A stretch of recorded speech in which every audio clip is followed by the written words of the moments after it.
The Man in Black Who Chose Me, and the Empire I Never Saw Coming. She was invisible for 26 years. Then a man in black sat at her table, looked straight through her skin, and said her name like he already owned it. By the time she learned who he really was, the guns, the guards, the bodies buried under his money, she was already in too deep to run. And the worst part, she didn't want to. If you've ever wondered what it feels like to be chosen by someone the whole world is afraid of, stay with me until the end of this story. Hit that like button and drop the name of the city you're watching from down in the comments. I want to see how far this story travels tonight. Now let me tell you about Lena Carter and the summer the devil walked into her restaurant wearing a $5,000 suit. The heat on St. Calliope Island didn't fall from the sky so much as crawl up from the pavement, the kind of wet, white heat that stuck a waitress's shirt to her back by 10 in the morning and didn't let go until the last ferry pulled out at midnight. Lena Carter had been standing in it for 6 hours already, and the lunch rush hadn't even started. She wiped her palms on the front of her apron. Black, stained with something orange from yesterday, no one had noticed or she would have heard about it, and pushed through the swinging door into the dining room of the Blue Anchor. The restaurant sat at the low end of the harbor where the tourist money thinned out, and the locals still came for cheap beer and burnt fish. 4 walls painted the color of a chlorine pool, a tin roof that sang when it rained, 19 tables, 12 of them wobbling, and a ceiling fan that chopped the air without actually moving it. "Lena, table 6 wants water again." That was Dimitri, the owner, shouting from behind the bar without looking up from his phone. He was 60-something, thick in the belly, thin in the hair, and he'd been promising Lena a raise for 14 months now. Every time she brought it up, he'd wave his hand like he was shooing a fly and say something about the season being slow, the euro being weak, his ex-wife being expensive. Lena had stopped bringing it up around March. "Got it," she said. "And smile, huh? You look like somebody died." She smiled. It didn't reach her eyes. It hadn't reached her eyes in a long time. On the way to table 6, she caught her own reflection in the mirrored panel behind the bar. A quick, unkind glimpse. 26, she reminded herself, though the woman in the glass looked closer to 30, dark hair pulled back so tight it made her forehead hurt, skin gone gold from the sun, not in the glamorous way the tourist girls got it, but in the worn way, the way leather went gold when it was cheap. A mouth that used to laugh. Eyes her mother used to call mountain water green back when her mother was still saying things like that, back before the cancer and the hospital bills and the one-way ticket to this island that was supposed to save her and hadn't saved anything. She looked away. Table 6 was a family of 4, British, sunburned, already 3 pitchers of sangria in, and the dad kept calling her love in a way that made her jaw lock. She set down the waters. She smiled. She left. "Table 9 needs their check," Dimitri called. "I know." And somebody spilled, "I know, Dimitri." He made a sound like air coming out of a tire and went back to his phone. The clock above the kitchen door read 11:47. Lunch rush would hit at noon, peak by 1, finally start thinning around 3. Then there was a gap where she could sit on an upturned crate behind the kitchen and eat whatever Mama Sophia had left in the pot. Then dinner, then closing, then a 2-mile walk back to the rented room above the laundromat because the bus stopped running at 10. Then 6 hours of sleep if she was lucky. Then up again. That was the shape of Lena Carter's life. That was the shape of it the morning Adrien Voss walked in. He came in alone, which was the first thing that was wrong. Men like him didn't come in alone. Lena didn't know that yet. She didn't know anything about men like him yet. But her body knew it before her brain did. Her shoulders went up. Her throat got tight. The little hairs on her forearms stood up the way they did before a storm cracked open the sky. She was bent over a table wiping crumbs into her palm when the door chimed, and she looked up mostly out of habit. The first thing she saw was the suit. Black. Not restaurant black, not funeral black. The kind of black that was stitched by hand and didn't crease when the man sat down. The kind of black that cost more than she'd made in her entire life put together. In this heat, in this harbor, at a place where the nicest customer they'd had all month was a German retiree who tipped in coins. The second thing she saw was his face. He was maybe 40, maybe 38, maybe 43. One of those ages where the calendar stopped telling the truth about a man. Dark hair cut short and close, a few threads of silver at the temple, a jawline that looked like it had been drawn with a ruler. Not handsome the way the tourist boys were handsome. Nothing soft about him, nothing boyish. Handsome the way a blade was handsome. Functional, quiet, dangerous in a way you noticed before you could name. He stopped just inside the door and looked around the restaurant like he was reading it. Not like a customer looking for a table. Like a man checking the exits. His eyes passed over the bar, over Dimitri, over the open kitchen, over the two American backpackers splitting a pizza, over the British family, over the wobbling ceiling fan and the chipped paint and the cracked tile floor. And then they landed on Lena, and they stopped. Lena felt it before she understood it. A pressure at the top of her chest, a flush that started at the base of her throat and climbed. He wasn't leering. It wasn't that kind of look. Tourist men leered at her 8 times a day, and she could brush it off the way you brushed off flies. This was something else.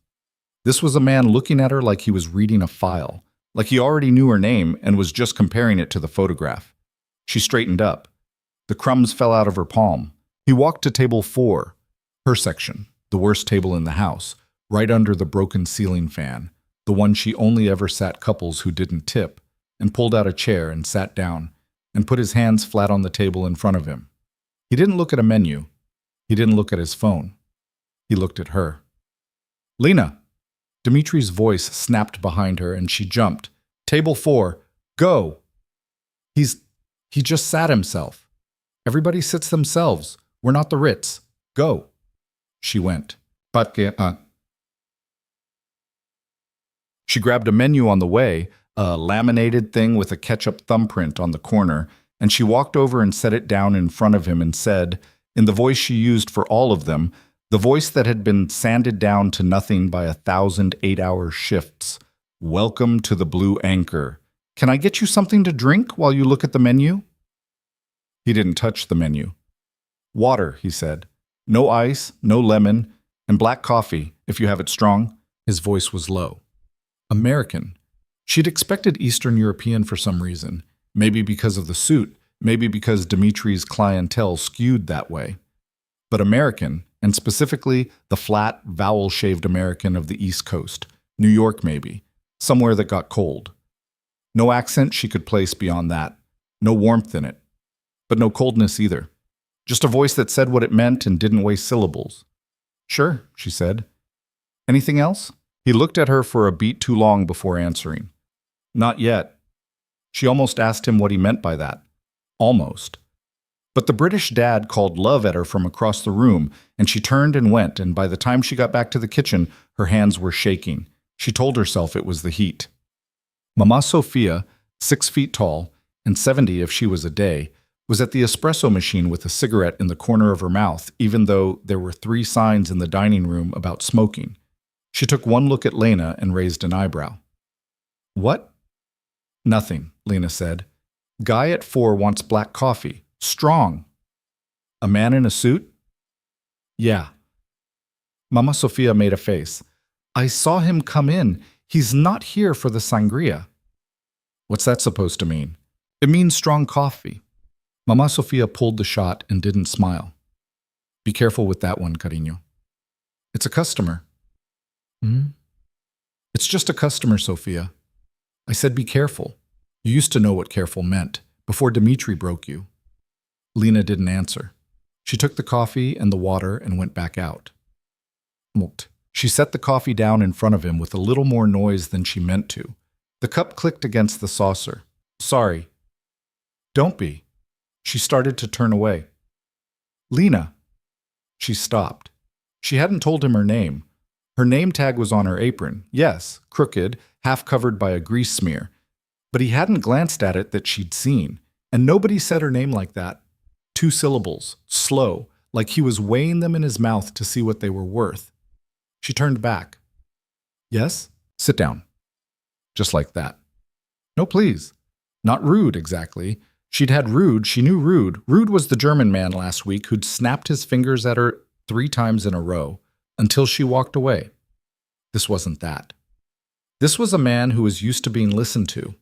A man who had spent so much of his life giving quiet orders and watching them get carried out that he'd forgotten the other words existed. "I can't," she said. "Why not?" "I'm working." "I'll pay for your time." She let out a laugh before she could stop herself, a short, surprised thing. That's not how this works, sir." He didn't smile, but something happened at the corner of his mouth that was almost a smile. "What time do you get off?" "I don't." "What time?" 11. He nodded, once, like a man noting something down, and reached into his jacket. She tensed. Some animal part of her tensed, the part of her that had been a woman alone on an island for 2 years. But what came out of the jacket was just a billfold. He laid 4 notes on the table. $100 bills. American, new enough that the ink still looked wet. "That's for the coffee," he said. "Sir, that's for you to sit down for 5 minutes." She stared at the money. $400. 400 American dollars, sitting on a table in a restaurant where the most expensive thing on the menu was a €22 seafood platter. $400 was her rent. $400 was her rent, and her phone bill, and 2 weeks of groceries. $400 was a plane ticket. Part of one. Part of the plane ticket she'd been saving for 19 months and was still $400 short on. She looked at Dimitri at the bar. Dimitri wasn't looking. He was still on his phone. She looked at the man. 5 minutes, she said, and she sat down. Up close, he was worse. Not uglier. Worse. The kind of worse where you noticed things, and the things you noticed made a picture you didn't want to finish. A thin scar at his hairline above the left eye, old enough to be silver. Another one at the base of his throat, disappearing into the collar of a white shirt that had probably cost more than her rent. A watch on his left wrist that she didn't recognize the brand of, but recognized the weight of.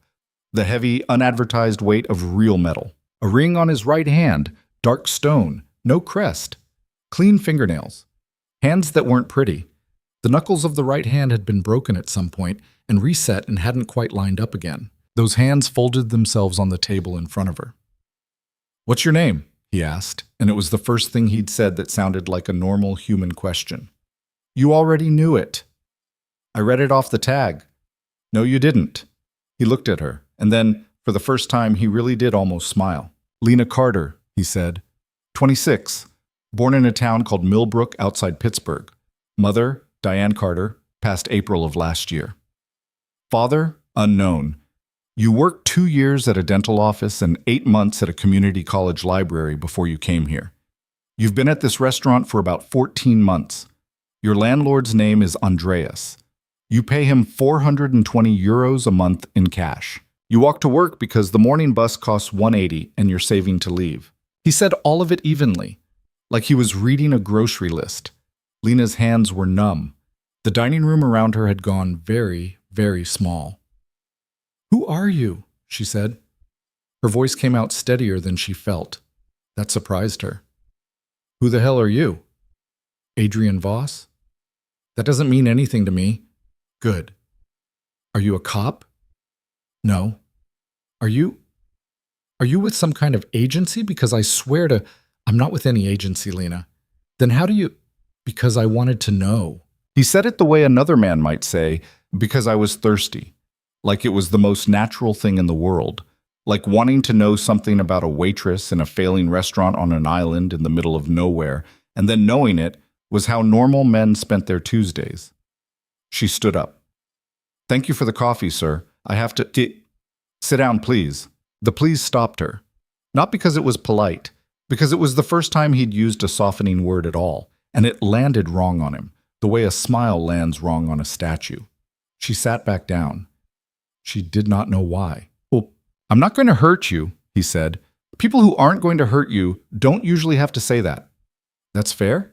I mean it." "I know you do." "Oh." The British family was laughing about something at the other table. Dimitri was still on his phone. The ceiling fan was still doing its useless circle overhead, chopping nothing.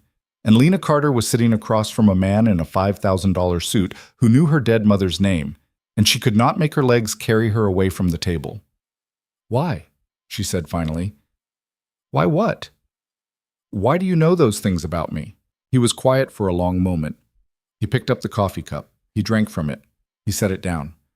I was looking for someone, he said. Someone like me? Someone exactly like you. That's not an answer. I know. She felt her temper rise up. It had been rising for 2 years and he'd given it an excuse. Then give me a real one, or I'm walking away and I'm keeping your $400 for my trouble. He looked at her and this time something changed in his face. Not warmth exactly. Interest. The look of a man who had been expecting one kind of woman and was reassessing in real time whether he'd gotten a different one.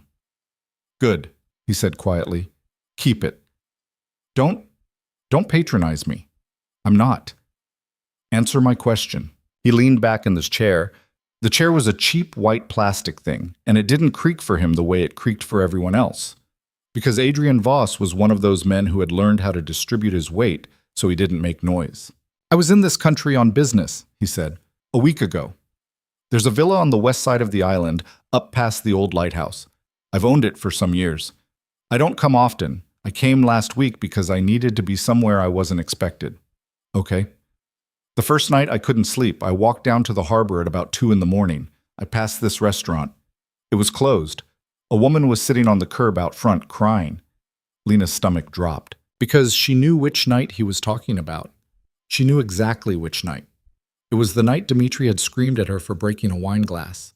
One glass, one 12-euro glass, and had docked her a full shift's pay for it, and she had walked outside and sat on the curb and cried for 45 minutes because she did not have the money to eat the next day. That was you, she said. Yes. You were there. Yes. You watched me cry for 45 minutes. I watched you for about 8 minutes. Then I went back to the villa. And then you... She couldn't make the word come out. Investigated was the word. Researched. Studied. None of them wanted to come. Then I had someone look into you. Who does that? I do. Who does that, Adrien? It was the first time she'd said his name. It came out flatter and angrier than she'd expected. He noticed. She saw him notice. A man who has learned over a long time that he only trusts things he's already checked, he said. A man who saw a woman crying alone at 2 in the morning and wanted to know why. Why would you want to know why? He didn't answer that one right away. When he did, it was so quiet she almost didn't catch it. I don't know, he said. That's the honest answer. I don't know. I haven't wanted to know anything about anyone in a long time. Shag. Lena sat there. The smart thing, the thing any woman with any sense would have done, was to stand up, walk to the kitchen, tell Mama Sophia to call the police, and never come near this man again for the rest of her life. She knew that. Part of her was screaming it. A voice that sounded like her mother. A voice that sounded like every scary story every woman had ever told another woman at a bus stop or a bar or a bathroom mirror was telling her in no uncertain terms to get up, get up, get up. But a different part of her, a quieter part, a part that had been starving for 2 years and didn't even know it was starving, was leaning forward. Because Adrien Voss, whoever he was, whatever he was, had just looked across a table at her and said, I wanted to know. Nobody had wanted to know anything about her in a very long time. Her mother had died alone in a hospital in Pennsylvania, while Lena held a plastic cup of bad coffee and watched a monitor go flat. Her father had never existed to begin with, just a name on a form. The boyfriend she'd had in college had wanted to know what was for dinner and whether she'd paid the cable bill. Dimitri had wanted to know if table 6 was finished. The tourists had wanted to know where the bathroom was. Nobody had sat across from her and looked at her like she was something worth the trouble of knowing. It was disgusting, she thought, that she was responding to it. It was pathetic. She was pathetic. She still didn't get up. What do you want from me? She said. Nothing yet. That's a bad answer. It's a true one. Yet is the word I don't like, Adrien. He nodded slowly. He seemed pleased almost that she'd caught it. All right, he said. Here's what I want. I want to have dinner with you. Tomorrow night. Not at this restaurant. Somewhere else. I want to talk to you for 2 hours. You can bring a friend. You can bring a brick in your purse. You can tell someone exactly where you'll be and exactly what time you expect to leave. You can keep your phone in your hand the entire time.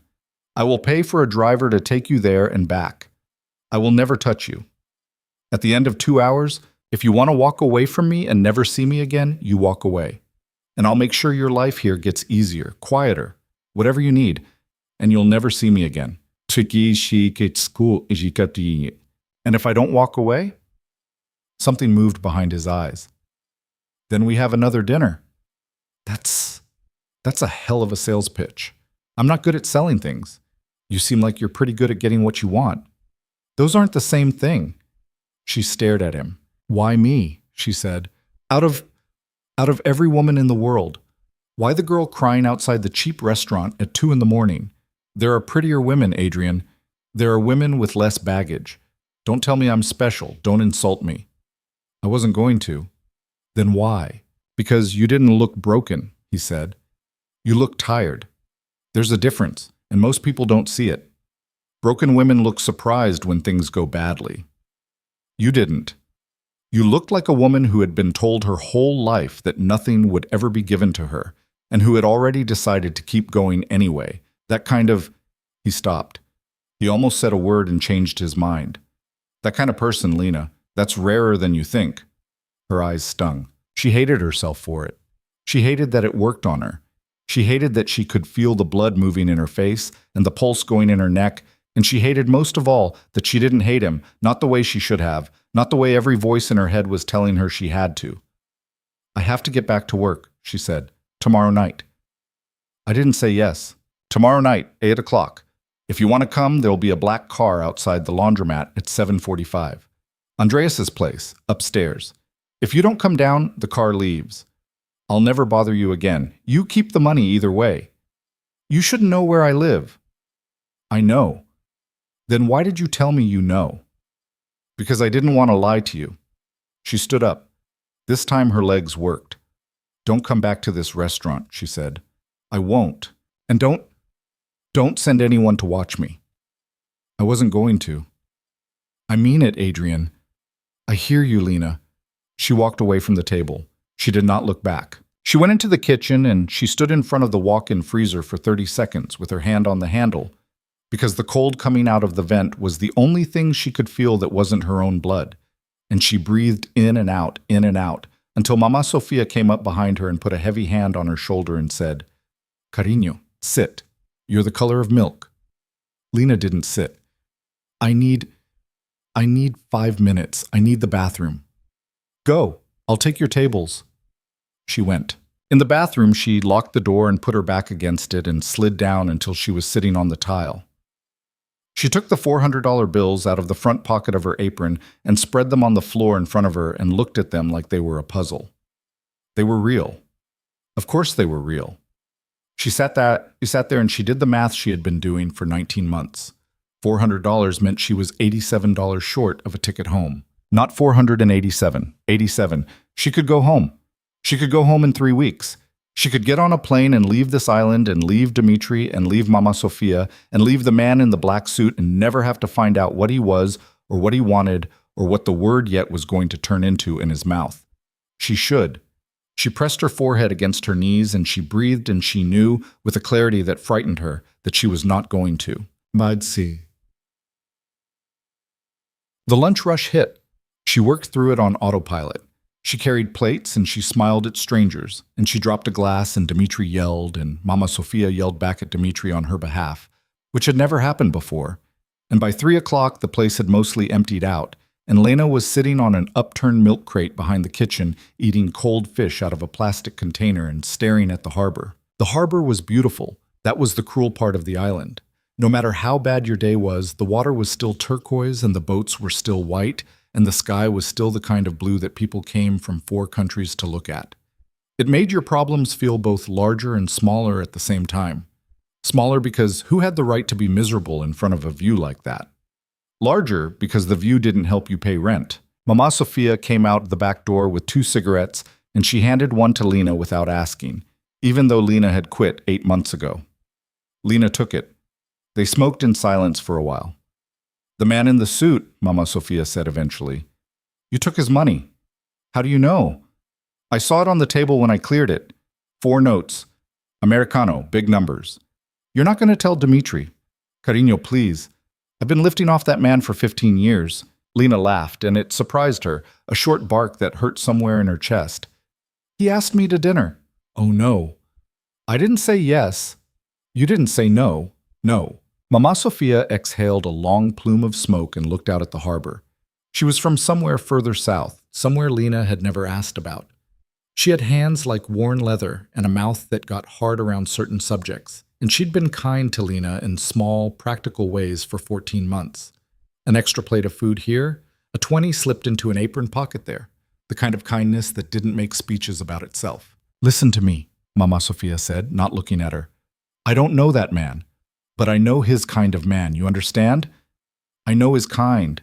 The suit, the hands, the walking in and out of a room like he owns the floor. I grew up around men who looked like that. And I will tell you something, Cariño, and you can listen or you cannot listen. That is up to you. Okay? Men like that? The careful ones. The quiet ones.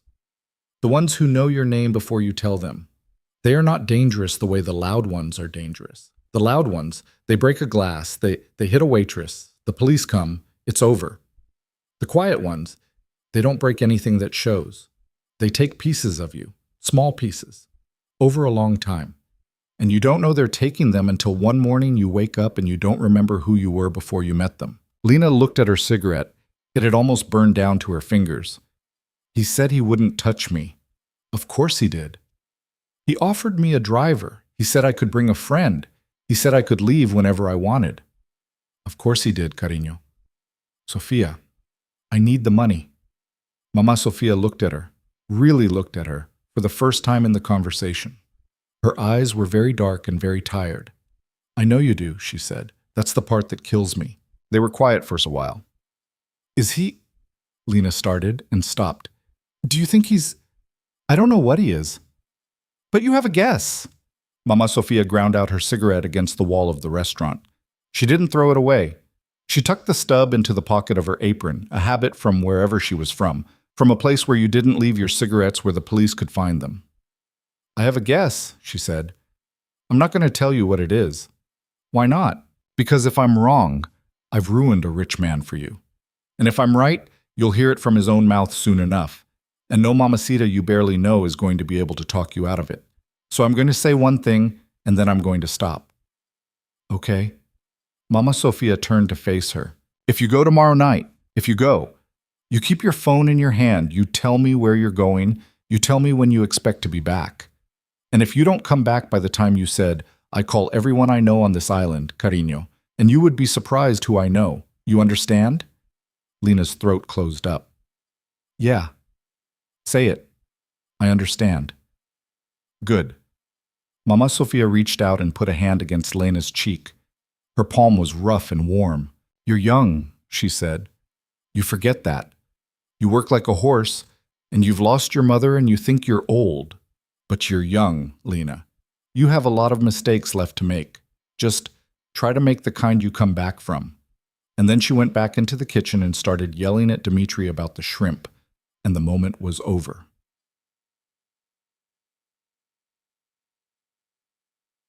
That night, Lena walked the 2 miles home. She walked slowly. The air had cooled off into something that was almost pleasant, and the island's stray cats wound themselves around her ankles at every alley, and she gave one of them a piece of bread she'd stolen from the kitchen. She thought about the money. She thought about the plane ticket. She thought about her mother, and the last thing her mother had said to her, which was, "Sweetheart, don't you let them eat you alive." Her mother had said it about Pittsburgh, about the office where Lena had worked, about the boyfriend and the landlord and the boss who'd passed her over. Her mother had said it about a life. Don't you let them eat you alive. She thought about Adrien Voss's hands folded on the table, the broken knuckles of the right one, the ring with the dark stone. She thought about the word chosen. Nobody had ever chosen her for anything. She'd been picked last, or not picked, or tolerated, or overlooked. She had been the middle of the class girl, the bridesmaid if they needed one girl, the backup on the group project. She had spent 26 years understanding, very clearly and without any particular bitterness, that she was not the kind of woman the world wrote stories about. And a man in a $5,000 suit had walked into the Blue Anchor and laid $400 American on her table and said, "You didn't look broken. You looked tired," and she could not. stopped turning the sentence over in her hands. When she got to the laundromat, she climbed the outside staircase to her rented room above it. Andreas, her landlord, was sitting on the bottom step smoking. He grunted at her. She grunted back. She unlocked her door and stepped inside. The room was small. A single bed, a hot plate, a sink, a window that looked over the alley where the tourists threw up at night. Her suitcase in the corner, still half-packed, had been half-packed since the day she arrived. She had not trusted, not for one single day in 14 months, that she was going to stay. She sat on the edge of the bed. She took the $400 out of her apron pocket and smoothed the bills flat on her knee, one after another, and put them in the coffee tin she kept on the windowsill, behind the curtain, where Andreas wouldn't find them if he came in to check the pipes, the way he sometimes did. She counted the tin. $812. Plus the $400. $1,212. A plane ticket, plus a little extra. She sat for a long time. Then she took her phone off the charger and she typed a message to Mama Sophia's number, which she had in her contacts as Sophia Blue Anchor, and she stared at it for another long time. And then she wrote, "Tomorrow night, 8 p.m. A car is picking me up outside Andreas's. I'll text you where we go when I know. If I don't text you by midnight, start calling." She pressed send before she could think about it. The reply came back in less than a minute. "Dios mío. Be smart, cariño. I will be waiting. My phone is on." Lena put the phone face down on the bed. She looked at her suitcase in the corner. Half-packed. Always half-packed.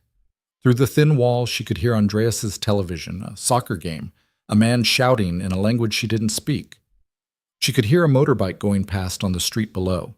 She could hear the laundromat downstairs cycling through a final dry. 26 years, she thought. 26 years of being invisible. 26 years of being tired instead of broken. 26 years of watching other women be the kind of women men in black suits paid $400 just to sit across from. Somewhere on this island, in a villa she had never seen, past a lighthouse she had never walked to, Adrien Voss was doing something, eating dinner, making a phone call, standing at a window with a glass of something expensive. She didn't know. She would never know, most of her life, what that kind of man did with his evenings. She closed her eyes. Tomorrow night at 7:45 there was going to be a black car outside the laundromat, and Lena Carter was going to walk downstairs and get into it. She knew this the way you know weather. She knew it without deciding it. She had already decided it, maybe months ago, maybe the night she'd sat on the curb and cried and not known he was watching. She had decided it the moment his eyes had stopped on her across the restaurant, and she had felt, for the first time in a life that had never asked her opinion about anything, that she had been seen. Her mother would have been furious. Her mother had also died of cancer in a hospital bed in a town that had never given her a damn thing and had whispered, "Don't you let them eat you alive." And Lena didn't know anymore what that meant. She didn't know if it meant stay small and stay safe or if it meant refuse to be nothing. She turned off the light. She lay down on the narrow bed in the narrow room above the laundromat, in the clothes she'd worked all day in, and she listened to the soccer game through the wall, and she thought about a black car, and a man with broken knuckles, and $400 sitting in a coffee tin on her windowsill. She did not sleep for a long time, and somewhere on the other side of St. Calliope Island, past the old lighthouse, in a white villa with its shutters open to the sea, Adrien Voss sat at a long table by himself and ate nothing, and watched the dark water, and thought about a waitress who had said his name like it was a slap, and smiled for the first time in a year at no one at all. She woke at 5 the way she always did before the alarm because her body had given up on trusting alarms a long time ago. The room was gray. The laundromat hadn't started its first cycle yet. She lay on her back for a minute and listened to her own heart and thought, tonight. Just the one word. Tonight. And then she got up and pulled on the same black apron and the same black shirt and walked the 2 miles down to the harbor in the half-light and did not think about the black car again until she had to. Dmitri was in an unusually good mood, which meant something was wrong. He was humming. He never hummed. He poured her a coffee without being asked and set it on the counter and said, "You look like hell, Carter. Drink." "Thanks." "Don't thank me. I need you sharp today. Tourist bus coming at 11. 40 heads." 40? 40. Sophia's making the paella. You and Nikos take the floor. I'll run drinks. Nobody dies, everybody tips. We all go home happy, yes? Yes, Dmitri. He slapped the counter and walked away whistling. Lena drank the coffee. It was burned. It was always burned. She had never once in 14 months complained about the coffee because the first time she'd tried, he'd told her that girls who complained about free coffee could pay for it, and she had shut up. She worked through the morning like a woman walking underwater. She carried plates and poured wine and took orders and smiled, and none of it touched her. Somewhere underneath the shirt and the apron and the smile, a clock was ticking towards 7:45. She could hear it. She could feel it pulling on her skin. At 11, the bus came. 40 Germans in pastel shirts and sensible shoes, all of them red across the nose, all of them very cheerful, all of them wanting things in English slow enough to make her teeth hurt. She moved plates. She refilled glasses. A man pinched her elbow. Not hard, affectionate, the way an uncle might. And his wife apologized in German that Lena didn't understand, and she smiled and said it was fine, and kept walking. At 12:30, Nikos dropped a tray and broke 11 plates. And Dmitri screamed at him in the kitchen for 10 full minutes while Mama Sophia cooked through it like a woman who had heard every scream a man had to offer and was done pretending any of them meant anything. At 2, the bus left. The restaurant was wrecked. Lena sat on the milk crate out back with a glass of water and shook. Mama Sophia came out and looked at her and said nothing for a while. "You're going tonight," she said eventually. It wasn't a question. "Yeah. You told me you were going before you told yourself. I know. You want me to come." Lena looked up at her, surprised. "What?" I said, "You want me to come. I don't mean to dinner. I mean, I sit across the street in my cousin's car, and I watch the door of whatever restaurant he takes you to, and I wait. That is what I mean.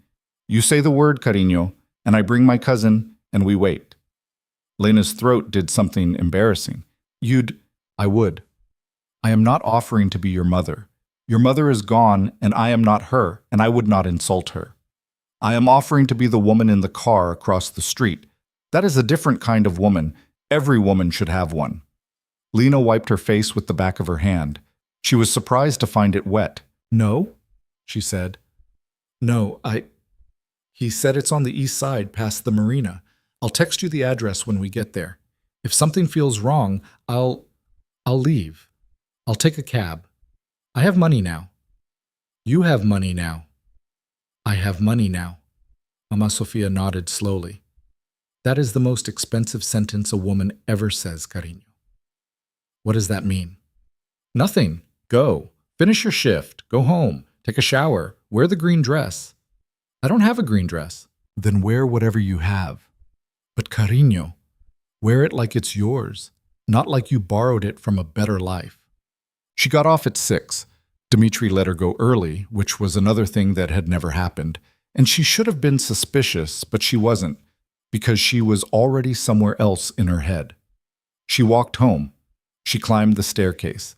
She stood in the middle of her small room and stared into the half-open suitcase in the corner for a long time before she remembered why she was home. She showered in water that came out lukewarm on the best day.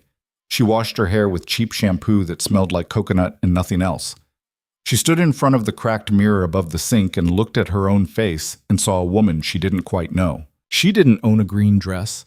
She didn't own many dresses at all. She had a black one she'd bought for her mother's funeral and hadn't worn since. And there was something obscene about the idea of wearing that dress to sit across a table from Adrien Voss, so she didn't. She had a cream-colored sundress from the summer before, washed thin, a little small in the shoulders. She put it on. She brushed her hair out and left it down for the first time in months. It fell past her collarbone and she looked at the woman in the mirror, and the woman in the mirror looked back at her, young, a little frightened, a little beautiful in a way Lena had never allowed herself to see. She put on a thin silver chain that had been her mother's. That was all the jewelry she owned. She took $200 out of the coffee tin and folded it into her purse in the zipped inside pocket, so that if she needed to leave in the middle of a meal and get a cab and check into a hotel, she could. The rest of the money stayed in the tin. She did not quite trust the room. She did not quite trust anything. At 7:40, she went downstairs. Andreas was on the bottom step again, smoking again, the way he was every night, as if the stair were a bar stool and he the only patron. He looked her up and down. "You look nice." "Thank you." "Got a date?" Yeah. Is he paying for it? Goodbye, Andreas. You're 3 days short on rent, Carter. I'll pay you Friday. You said Friday 2 Fridays ago. I'll pay you this Friday, Andreas. He spat. She stepped around him. The street was empty except for the cats and the smell of cooking fish from someone's open window and the dry electric sound of the cicadas in the palm along the curb. She stood on the sidewalk and she waited. At 7:44, a black car pulled around the corner. It was not what she had expected. She had expected something Hollywood, long, shining, absurd. This was not that. This was a plain, dark sedan with tinted windows, German, the kind of car that did not have a chrome letter on the grille because it didn't need one. It was the car equivalent of Adrien Voss's suit. It announced nothing. It only looked expensive if you knew what you were looking at. The driver got out. He was a man in his 40s, short-cropped hair going gray, navy blue shirt, sleeves rolled to the elbow. The rolled sleeves showed forearms that had been working forearms at some point. Not a bouncer's, not a gym rat's. Functional. The forearms of a man who had carried things for a living. He had a face that wasn't friendly and wasn't unfriendly.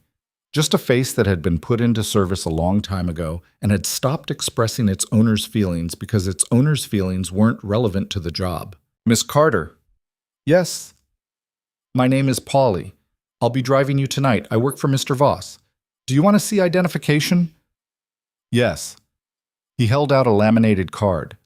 It looked like a real card, though she had no idea what a real card of whatever kind this was supposed to be looked like. She nodded because it seemed like the thing to do. He put the card back into his breast pocket. If at any time during the evening you would like to leave, you tell me, and I drive you home. You don't need Mr. Voss's permission. Okay. My phone number is in the cup holder on a card. If I'm not in the car when you come out of the restaurant, you call me, and I am there inside 90 seconds. Do you understand? Yes. Good. Please. He opened the back door. She stood there for one more second. She thought, this is the moment. This is where I turn around. She looked at Andreas up on the stair, watching her with his little wet eyes, smoking. She looked at the cats. She looked at the black car. She got in. The car smelled like clean leather and some kind of faint wood smoke cologne that wasn't Polly's because Polly didn't smell like anything. It smelled like his car, even though he wasn't in it. Polly slid in up front. The doors clicked locked. For a second, her stomach clenched, and Polly, without looking back, said, "Door locks are driver-controlled in this model, miss.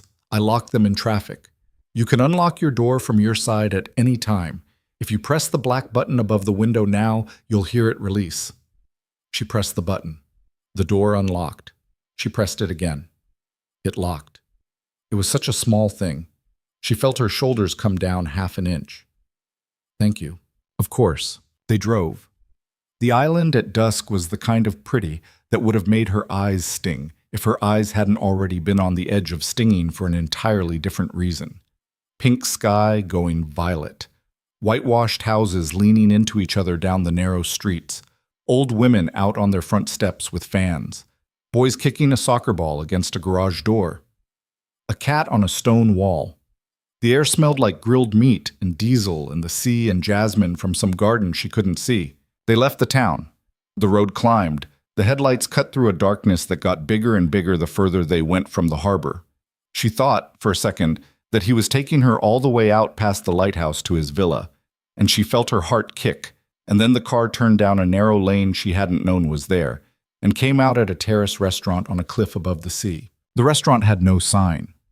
That was the first thing she noticed. It just sat there, low, white-walled, a terrace of stone tables under a canopy of bougainvillea, and a staff member in a white shirt standing in the drive waiting for their car like they'd been watching for it. Which, she realized, they had been.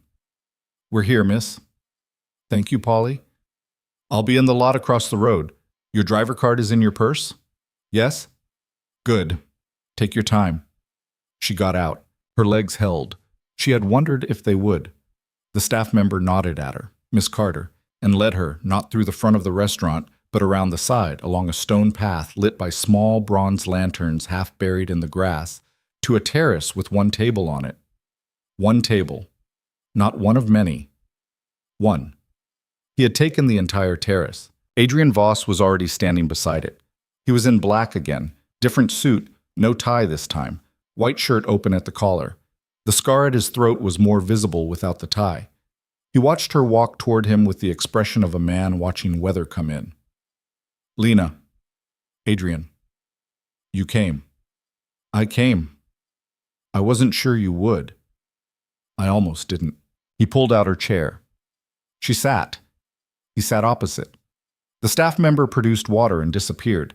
The sea was enormous below them, a dark plate going black as the last of the light went out of the sky, and a single ferry was crossing in the far distance with all its little lights on.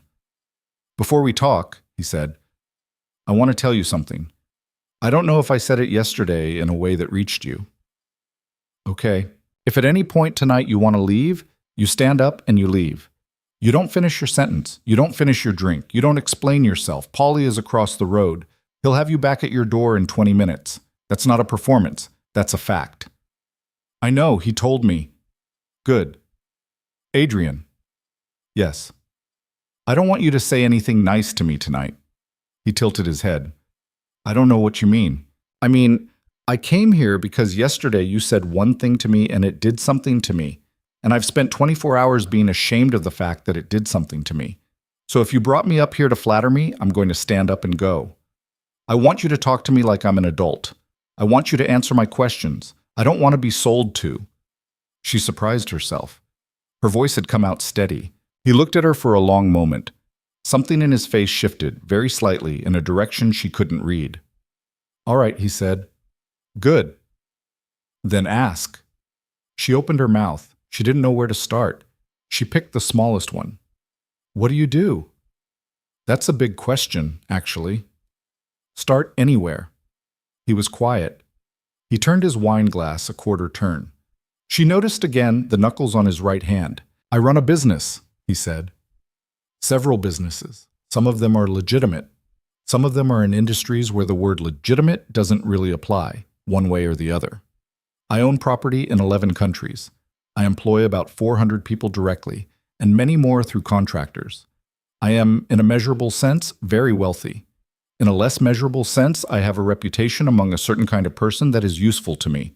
That reputation is the reason you have not heard of me. Men in my position either become famous, which is stupid and short, or they become invisible, which is intelligent and long.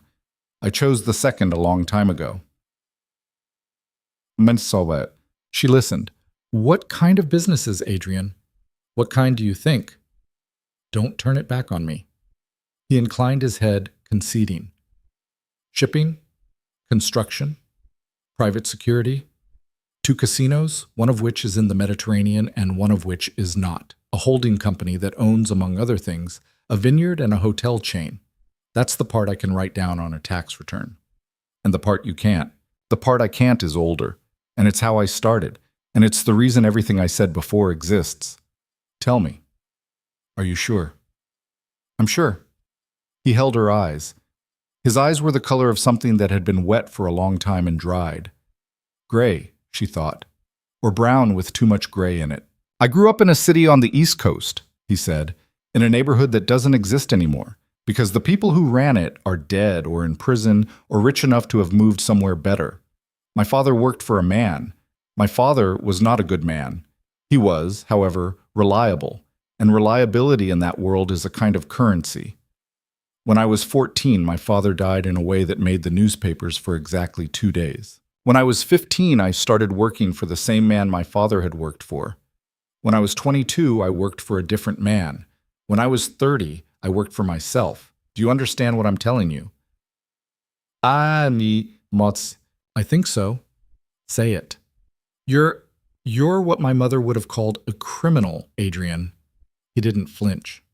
That word is accurate and incomplete, he said. But yes.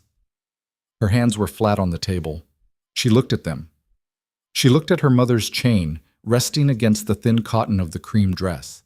She thought distantly that her mother would never understand the sentence that had just happened in her life. And you came to an island in the middle of nowhere because I needed a month where nobody knew where I was. And you saw me crying outside a restaurant. And I saw you crying outside a restaurant. And you had me investigated. Yes. Why? I told you I don't know.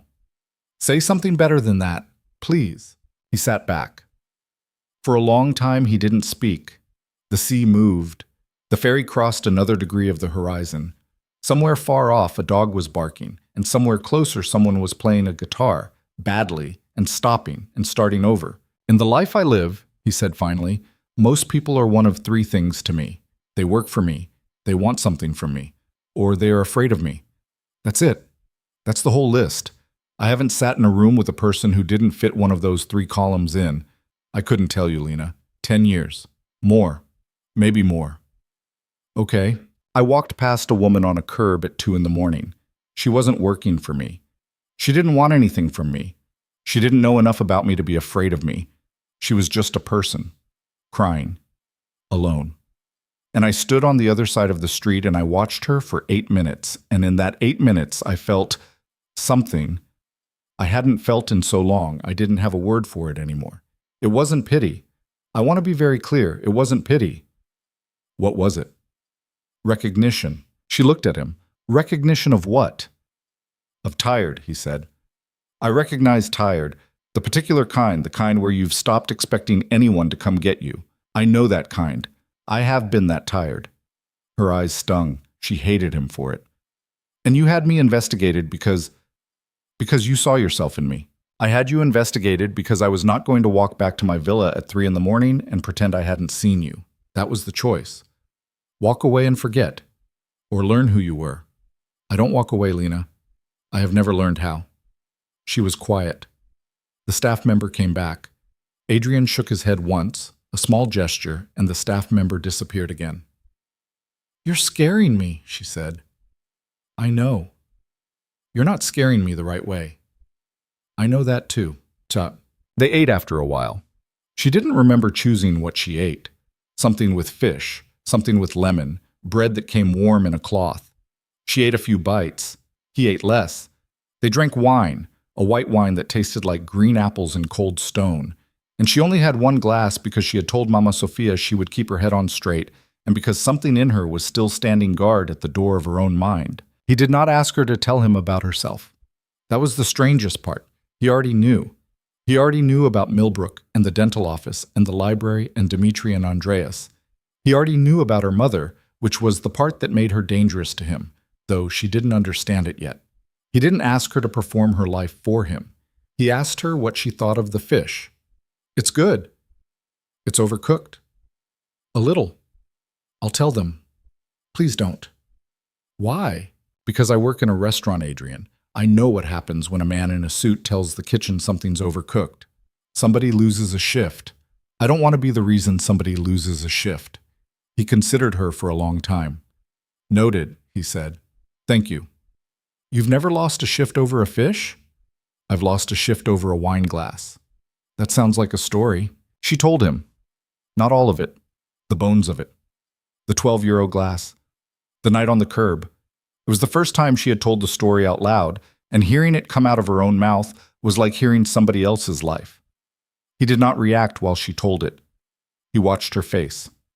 When she was done, he said, "Which night?" "What?" "Which night? The curb. Which night was that?" "A Tuesday. 2 weeks ago. The 22nd. Yes." He nodded once. He said nothing else. She would understand months later that at some point between that conversation and the morning after, Dimitri Marcos had begun to have a very bad year quietly in ways he never connected to a waitress or a man in a black suit. In the moment, she only noticed that Adrien had taken a breath and held it and let it out. "You don't like him," he said. "I don't like anybody I work for. I like Sophia." "The cook." "Yes. The woman who would have called every person she knows on this island if you didn't come home tonight." How do you know that?" "I guessed. She seems like that sort of woman." "I'm glad she is." "You're glad?" "Lena, I want you to have a person in the car across the street. I want you to have a person who would make the phone calls. You understand what I'm telling you. I want you to be careful with me. I want that more than I want anything else tonight." "Why?" "Because if you aren't careful with me, this ends in a bad way. and I've decided I don't want this to end in a bad way." He said it like he was describing an investment, like he was telling her he'd decided not to sell a stock. And somehow, for reasons she could not defend even to herself, that was the sentence that made her believe he meant it. They talked for 2 hours. He asked her things, real things, about her mother, about Millbrook, about the dental office, and the awful boyfriend, and she caught herself telling him more than she had told anyone since she'd stepped off the plane on St. Calliope. He did not interrupt. He was an unnervingly good listener. He was the kind of listener who made you realize halfway through an answer that every other person you'd ever talked to had been waiting for you to stop talking so they could say the next thing, and that he was not. He was just listening, saving it, putting it somewhere. It was flattering in a way that felt like being undressed. She made herself remember that once, twice, 3 times. This is the part he's good at. This is the part that works on women. This is how the quiet ones take the pieces. Don't forget. Don't forget. She did not forget. And she still talked. He talked less. And when he did, it was careful, measured, a man giving her a map of himself with large blank places on it where the danger was. He told her he'd been married once, a long time ago, and that it had ended in a way he would not describe, and that he had not tried again. He told her about a brother in a city in Texas who didn't know what Adrien did, and to whom Adrien sent money twice a year through a lawyer. He told her about a house in the south of France that he'd owned for 12 years and had slept in twice. He told her he had not taken a vacation in his life, and did not know, truly did not know, what he would do with one if he had it. "What do you do," she said, "when you aren't working?" "I don't understand the question." "When you aren't running, all of it, the business, the 400 people, the whatever else, what do you do at night?" "I work at night." "On weekends?" "I work on weekends." "Adrien." "Lena, what do you do for pleasure?" He was quiet for a very long time. "I used to read," he said finally. "I used to read a lot. I stopped about 6 years ago. I don't remember exactly when." "Why did you stop?" "Because at some point I realized I'd been reading the same page of a book for an hour and not taking it in. And it occurred to me that I was performing reading for myself as a kind of proof that I was still a person, and I didn't want to perform anymore, so I stopped." That's the saddest thing anyone has ever said to me. "Yes," he said. "I know." She looked at him. "You're lonely," she said. "You're... Adrien, you are lonely in a way I don't know what to do with. I'm not sure I've ever met anyone this lonely." He didn't answer. She said quieter, "That's not a trick, is it? That's not a thing you do to women." "No." "You swear." "I swear on something I don't have anymore." "What?" "It doesn't matter. I swear, Lena, it isn't a trick." She looked down at her plate. Her eyes were wet. She was furious about it. "I think you're dangerous," she said. "I think you are exactly as dangerous as I thought you were yesterday. I don't think anything you've told me tonight has made you less dangerous." "Good." "Stop saying good." "I mean it. If you had sat here tonight and decided I was safe, I would have been disappointed in you. I don't want you to think I'm safe. I'm not." "Then why am I still sitting here?" "I don't know. I've been asking myself the same question." At some point it got late. The ferry had crossed. The sea had gone from dark blue to black. The bougainvillea above them rustled in a breeze that smelled like salt and warm stone. The staff brought coffee. She drank a sip and put it down. Her hands were, she realized, steady. They had not been steady at the start of the meal, and they were steady now, and she wasn't sure what that meant. "I want to ask you something," she said.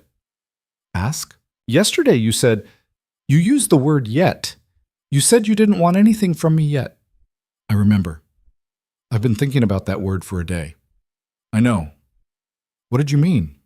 He looked at her for a long time. He set his hand on the table, palm down, and then he spread his fingers very slowly, like a man setting something down that he was afraid he would drop. "I meant," he said, "that I don't know what I want from you. I meant that the thing I want is not a thing I can say yet, because I don't know its shape.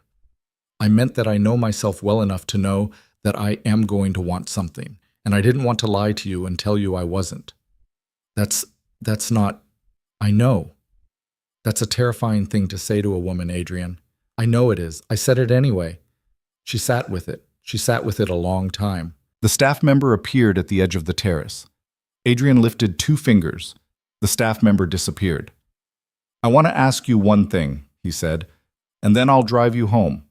Polly will drive you home. I'll stay here. Okay? Will you have dinner with me again? That's it. That's it. No. No yet. This time. No yet. Dinner. Another night. This week. Next week. Whenever you want. You tell Polly when. I'll be where you say. I'll leave when you tell me to leave. I'll answer any question you ask me, including the ones you're going to think of in the next 3 days that you haven't thought of yet. And if I say no, then Polly drives you home and you never see me again. That part doesn't change, Lena. That part was never going to change. She looked at him. She thought about her mother. She thought about 26 years of being invisible. She thought about the coffee tin and the half-packed suitcase and the plane ticket and the life she was supposed to be going back to and what it had waiting for it, which was nothing, which was another dental office and another boyfriend who would want to know if she'd paid the cable bill and another 26 years of being tired and not broken. She thought about walking away from this table and spending the rest of her life wondering what she had walked away from. She thought about her mother saying, "Don't you let them eat you alive."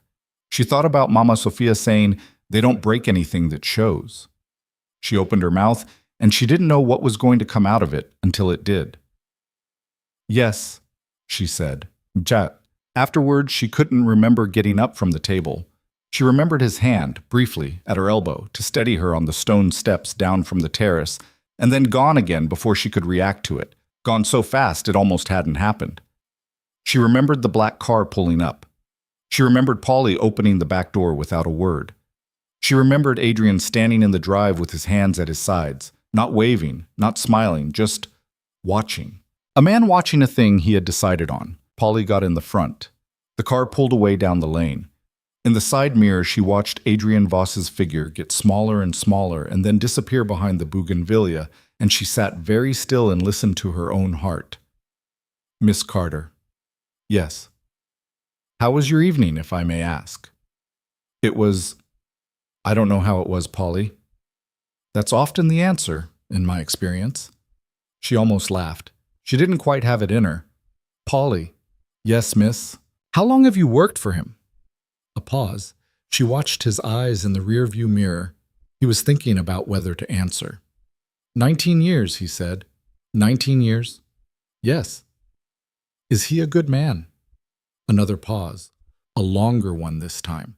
Outside the window, the dark shapes of the olive trees went by, and beyond them the sea, and beyond that nothing. "He is not a good man, miss," Polly said. "I would not insult you by saying he is. He is a man who keeps his word. That is a different thing. In my experience, it is the more useful thing for a person in your position." "What position is that, Polly?" "The position of a person he has decided is his." She did not answer. She watched the road. "Has he done this before?" she said finally. "Done what, miss?" "Sent a car for a woman he'd investigated. Had dinner alone with her on a terrace he'd rented for the night. Told her he'd drive her home whenever she wanted." The pause that came then was the longest one yet. Polly drove 3 full curves of the cliff road before he spoke. "No, miss," he said. "He has not." She felt her chest do something complicated. "Polly." "Yes, miss. If I asked you to turn the car around and take me straight to the airport tonight and never come back to my apartment, would you do it?" "Yes, miss."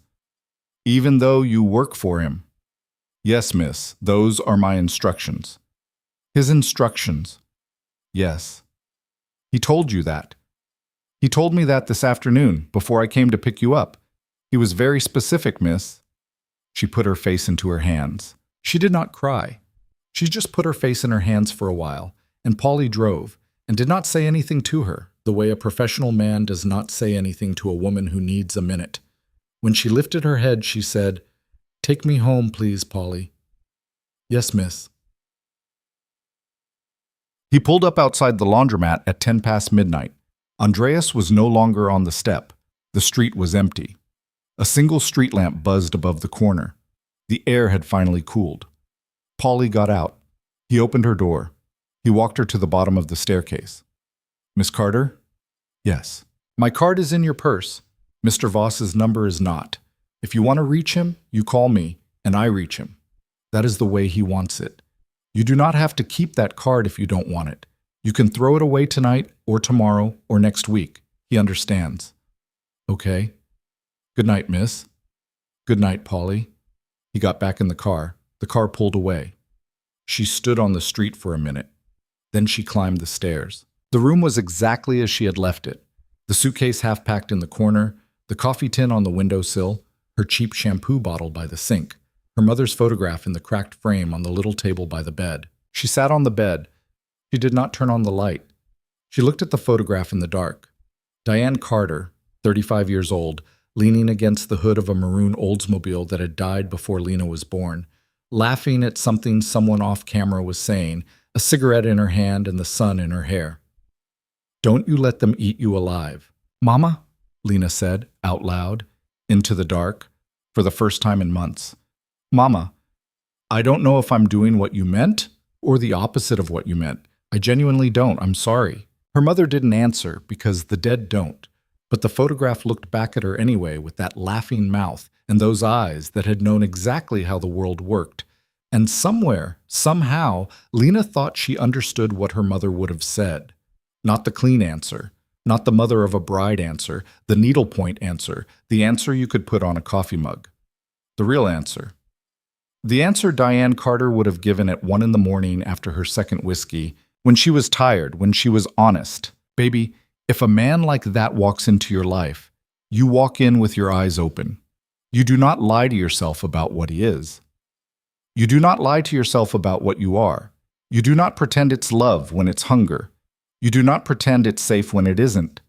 And if you get in his car anyway, and I am not saying you should, I am not saying that, I am not, you make sure that every time, baby, you could have gotten out of the car. That is the only thing that separates a woman from a kept thing. That you could have gotten out every time. Lena put her face against her knees. She sat like that for a long time. When she finally lay down on top of the blanket in her cream dress, with her mother's chain still around her neck, she was more tired than she had been in her life. But she slept, and she slept deep, and she slept without dreams. And she woke at 5 the way she always did, because her body had given up on trusting alarms a long time ago. And she went downstairs and walked the 2 miles to the Blue Anchor, and she worked her shift, and Dmitri yelled at her about a broken saucer, and Mama Sophia took one look at her face and asked her nothing, and squeezed her shoulder once, hard. And that was their whole conversation about it. And at 6 p.m, Lena walked home and climbed the staircase, and opened her purse, and took out the small white card that Polly had left in the cup holder. And she looked at it for a long time. And she did not throw it away. She did not call the number for 4 days. 4 days was the exact length of time it took Lena Carter to stop lying to herself about whether she was going to call it. On the first morning, she told herself she was going to throw the card away and forget his face and spend the $400 on a plane ticket and leave the island by Sunday. She even took the card out of her purse and held it over the little wire wastebasket by the sink and stood there and didn't drop it. On the second morning, she told herself she'd call and politely decline, and she practiced the sentence in the mirror while she brushed her teeth. Polly, please tell Mr. Voss I've thought about it, and I don't think this is something I should do. And she put the card back in her purse and went to work and didn't call. On the third morning, she didn't tell herself anything at all, which was worse because it meant she had already decided and was just waiting for her body to catch up. On the fourth morning, she picked up her phone at 11:15 while she was behind the Blue Anchor on her smoke break with Mama Sophia, and she dialed the number. Polly picked up on the second ring. Miss Carter. She hadn't said anything yet. He had caller ID. Of course he had caller ID, but it startled her anyway. How did you... Right. How may I help you, miss? I wanted to tell Mr. Voss that the dinner, if he still wants it. He still wants it, miss. Oh. Would tomorrow evening be convenient? Yes. Same arrangement as before. A car at 7:45 at your residence. Yes, please. Yes, miss. I'll tell him. Thank you for calling.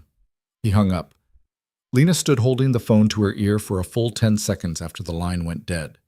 Mama Sophia watched her from the doorway with a cigarette and a face that said a great many things and chose in the end to say none of them out loud. Cariño, don't. I said nothing.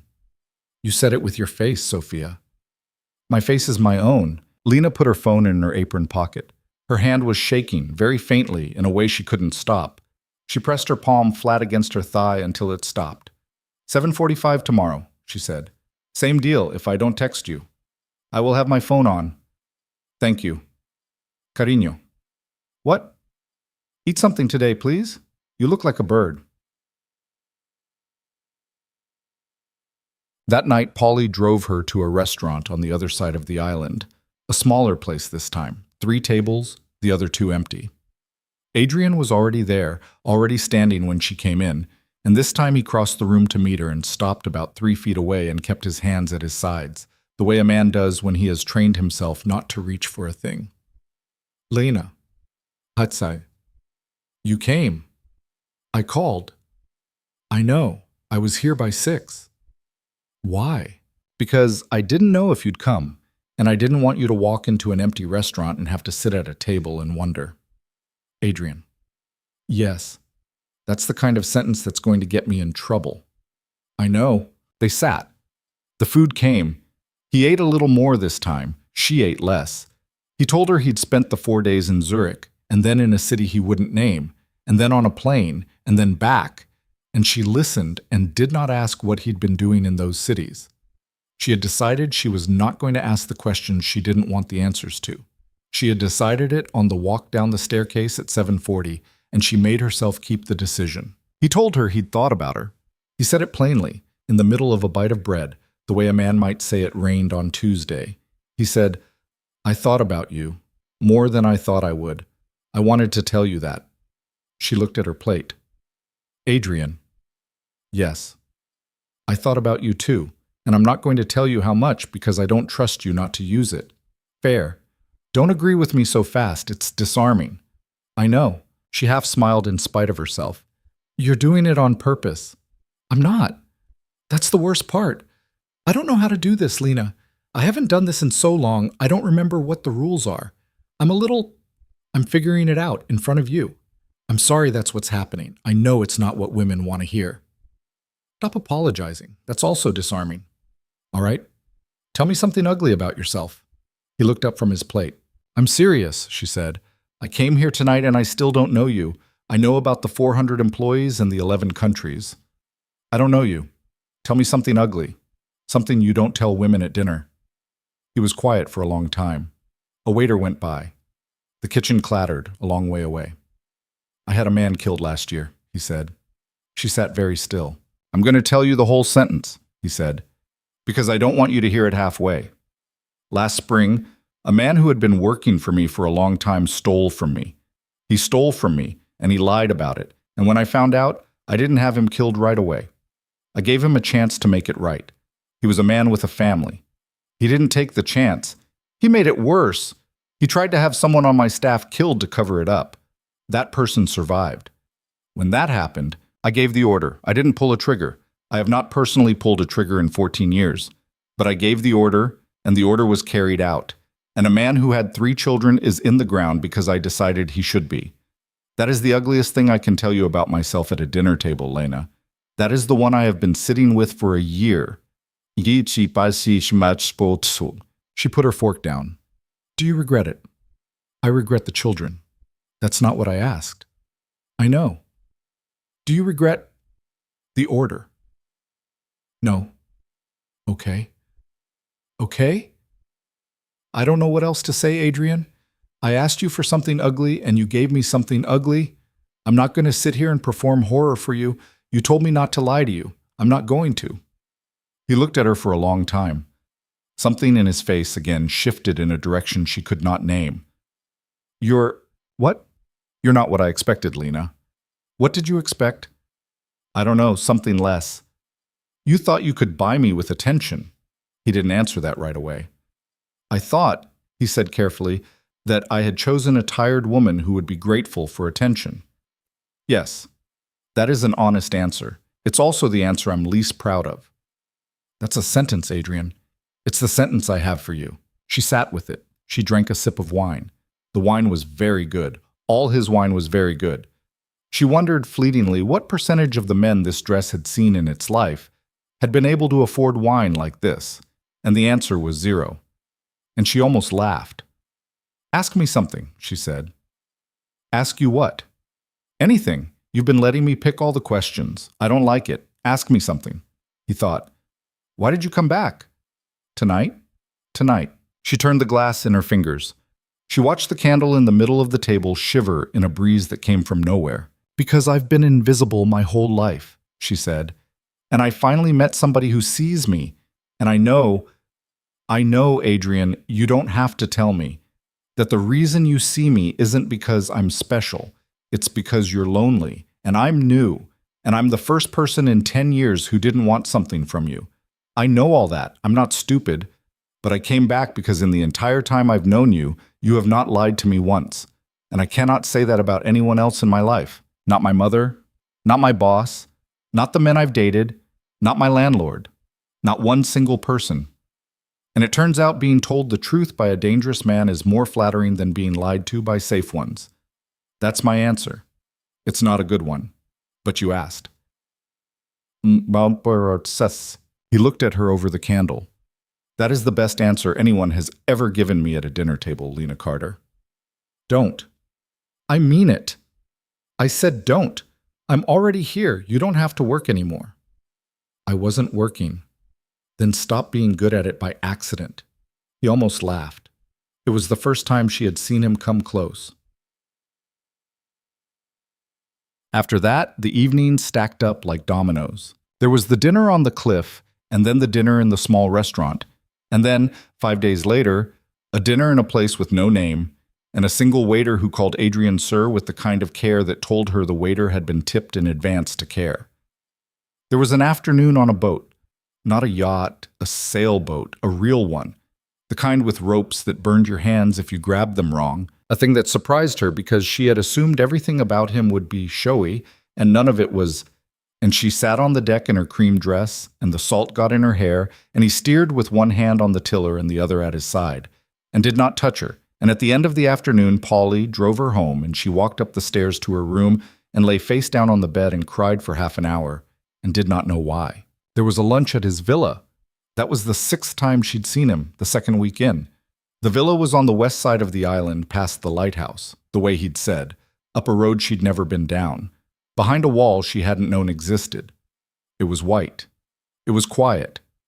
There were 2 men at the gate who did not look like security, and who looked, very exactly, like security, and one of them nodded at her and the other didn't, and Polly drove her into a courtyard with a fountain in it, and the fountain was the only sound. The villa had been built a long time before Adrien had owned it, he told her. He had bought it from an old woman whose children didn't want it. He had not changed very much. He had taken down some curtains and put in better light in the kitchen and otherwise let it be what it had been, which was a house that had grown old the way the island had grown old, slowly, in the sun, with the shutters open, full of the clean smell of stone and rosemary. He cooked lunch for her himself. That was the detail that undid her. He cooked lunch for her himself in a kitchen with copper pots on iron hooks, and he apologized for the eggs, which were too soft, and he apologized for the tomatoes, which had come from his garden and had not ripened the way he'd hoped. And he stood in his kitchen in a white shirt with the cuffs rolled up and the scar at his throat visible, and his hair wet from the shower and his feet bare on the old tile. And she looked at him and she thought, oh no. Clearly, entirely, in the middle of her own chest, she thought, oh no. Not in the way of a woman who has seen a warning, in the way of a woman who has seen a door she is going to walk through anyway. He must have seen something on her face because he stopped. Lena, don't. I wasn't going to say anything. You were looking like you were going to. I was looking like I was going to. I'm sorry. Feed me, Adrien. He fed her. The eggs were too soft. The tomatoes were exactly right. After lunch, he showed her the garden. It was walled and bigger than she'd expected, a long strip running down toward the sea, terraced, with lemons on one end and rosemary and thyme and a lavender bed somebody had loved once. He had not loved it himself, he told her. He had paid a gardener. But the gardener was a 70-year-old man from the village who had been tending this garden since he was 12, back when the old woman had owned it, and who had agreed to keep tending it only on the condition that no one changed the lavender. Why the lavender? His wife is buried under it. Lena stopped walking. What? She loved the lavender, the old woman, the previous owner. She let him bury her here when she died years ago. She's under the third row on the left, he tells me. I don't visit. That feels like his. Adrien. What? I don't know what to do with you. You don't have to do anything with me. That's not true. No, it isn't. They stood in the garden. The sea was a line of blue at the low end of the terrace. A gull went by, very slowly. He did not reach for her. He was so careful with not reaching for her that his not reaching had become the loudest thing in any room they stood in together. She was going to have to be the one to close the distance. She knew that. He knew that. He had arranged it that way on purpose, the way he arranged everything. He would not be accused of having taken her. He would make her take herself to him.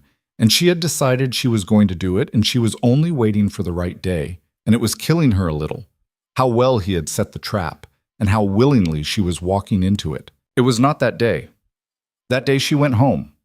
Polly drove her. She climbed the staircase. She lay on her bed. She did not cry this time. She stared at the ceiling and watched a gecko make its slow way along the molding, and she felt, for the first time in 2 years, like a woman whose life was happening to her instead of past her. Things began changing at the restaurant in small ways she didn't understand for a long time. The week after the lunch at the villa, Dmitri hired a second waitress, a young girl from the mainland, sullen, efficient, and cut Lena's shifts by a third. She didn't complain because her tips, for reasons she also didn't understand, had gone up. Tourists had started coming into the Blue Anchor who had never come into the Blue Anchor before. Better-dressed tourists. Couples in linen. They ordered the expensive wines and the seafood platter, and they tipped in American cash. And they tipped well, and they did not stay long, and when Lena thanked them, they nodded at her with a kind of formal acknowledgement that felt, in retrospect, like they had been told something in advance. She asked Mama Sophia about it in the second week.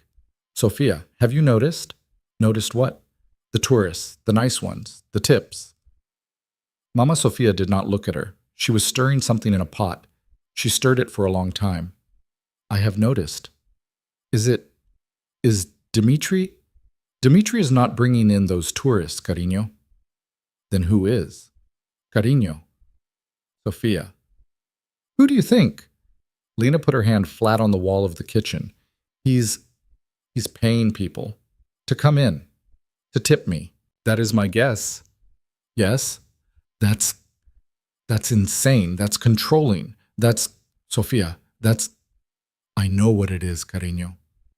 Why would he do that?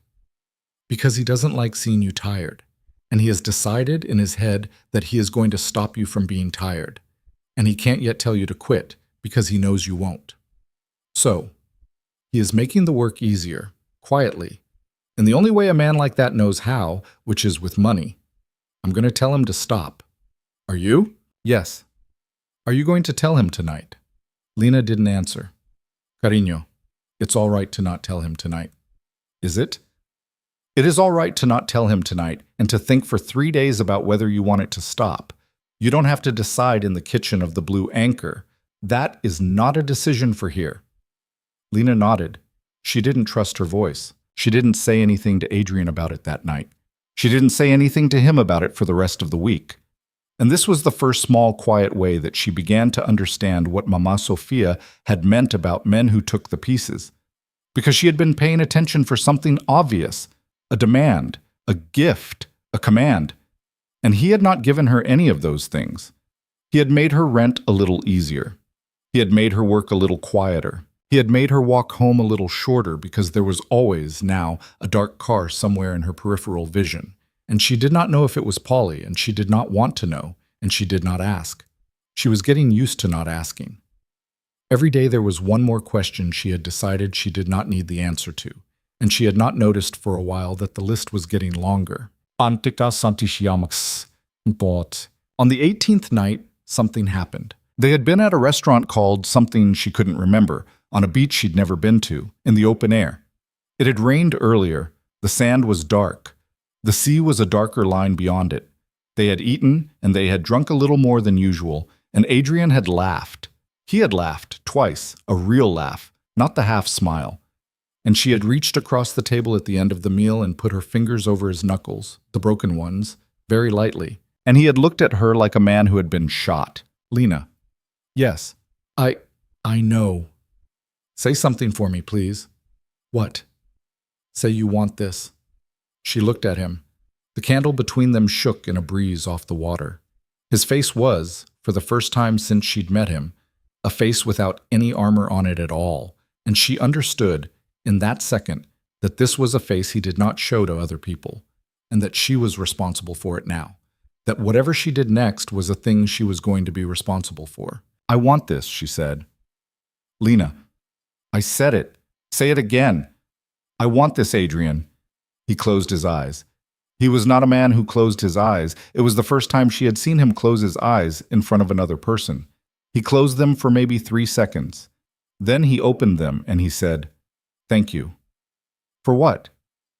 For being the one who said it first. You were going to make me be the one who said it first. Yes? Because you didn't want to. Because I didn't want you to be able to say later that I had talked you into anything. Adrien, yes, I'm going to be able to say that anyway. You know that. I know. I'm saying it now so you can't say I didn't. I'm going to be able to say later that you talked me into this. I don't think it's a lie that I wanted it, but I'm going to be able to say it. And I need you to know that I know that, and that I'm coming into this with my eyes open, and that if you ever try to use the fact that I said I want this tonight as a way to tell me I don't have the right to be angry about something later, I will never forgive you. Not once, not ever. Understood? Understood? Understood, Lena. Say you heard me. I heard you. Good. They looked at each other across the candle. Take me home, she said. To your apartment. No. To mine. Yes. He took a breath. He exhaled it. All right. Don't say anything else right now, Adrien. Don't make a speech. Don't. Just take me home. He didn't say anything else. He paid the bill with a nod. They walked across the wet sand to where Polly was waiting at the top of the beach access. Polly looked at her face, and then at Adrien's face, and then forward, at the windshield, and he did not ask where they were going, because he knew. She sat in the back of the car with her hand in Adrien's hand. Their fingers were laced. Neither of them looked at each other the whole way. That was the detail she would remember for years afterward, when she tried to explain to herself what kind of thing that had been. They held hands in the dark all the way from the beach to the villa, and neither of them looked at each other once, because they both knew that if they looked at each other, they would have to say something. And there was nothing left to say. And whatever was going to happen next was going to happen in its own time, in its own silence.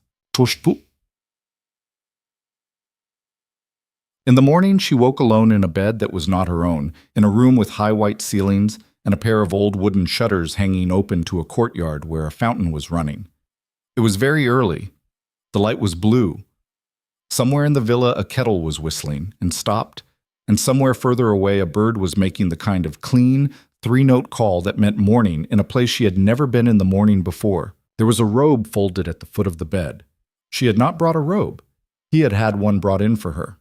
She did not look at it too closely because she did not want to know if it was new or if it had been waiting in a drawer somewhere. She got up. She put the robe on. She walked barefoot across the cool tile toward the smell of coffee.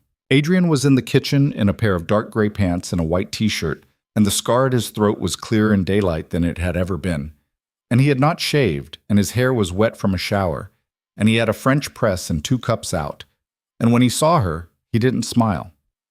He looked at her the way a man looks at something he is afraid to believe is still there in the morning.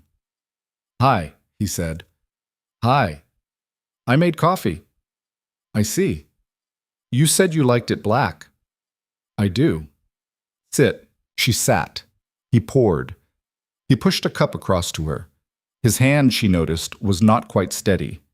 Are your hands shaking? She said. Yes. Why? I'm not sure. Adrien. Yes. I'm here. I know. In the morning. I'm still here. I know, Lena. Did you think I wouldn't be? He thought about it. He actually thought about it.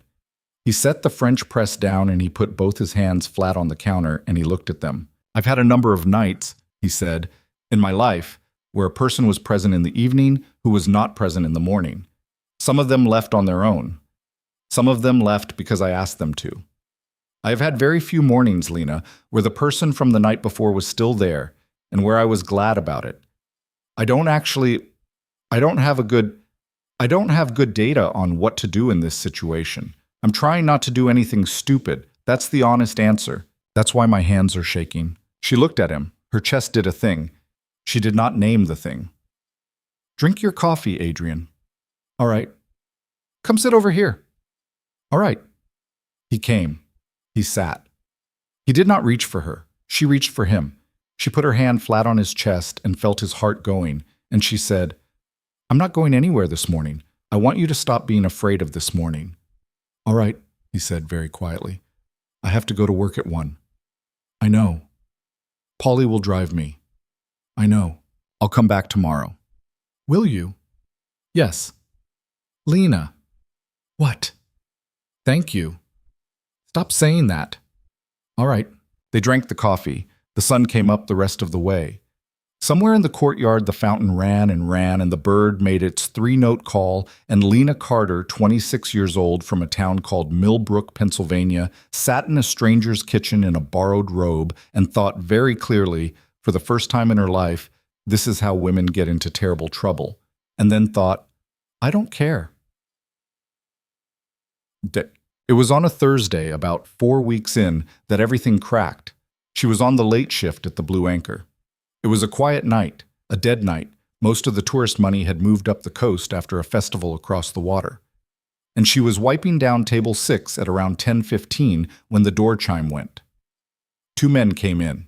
She knew in the first 2 seconds that they were wrong. It wasn't anything obvious. They were not big men. They were not unshaven. They were in decent shirts, clean slacks, the kind of not quite local, not quite tourist look that blended in most places. But she had spent a month now in rooms with Polly, and Polly had taught her, without ever intending to, what professional men looked like when they were in a room for a reason. These 2 were professional men. They were in the Blue Anchor for a reason, and they were not here for the fish. They sat down at table 3. They did not open the menu. One of them took out a phone and put it face down on the table. The other looked around the room, slowly, once, the way a man counting. His eyes passed over Lena. They did not stop. That was the part that frightened her. They did not stop on her, but they had registered her. She had felt herself be registered, the way she had felt herself be registered by Adrien on the first day. And the feeling was the same feeling, which meant these were men who operated on the same wavelength Adrien operated on, which meant they were Adrien's men, or they were not Adrien's men, and there was no good version of either of those. She went to the kitchen. Sophia. What? 2 men just sat at table 3. Look. Mama Sophia stopped stirring. She did not put the spoon down.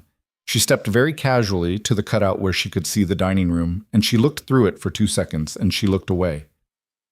Dios, she said very quietly, you know them. I don't know them. I know their shape, cariño.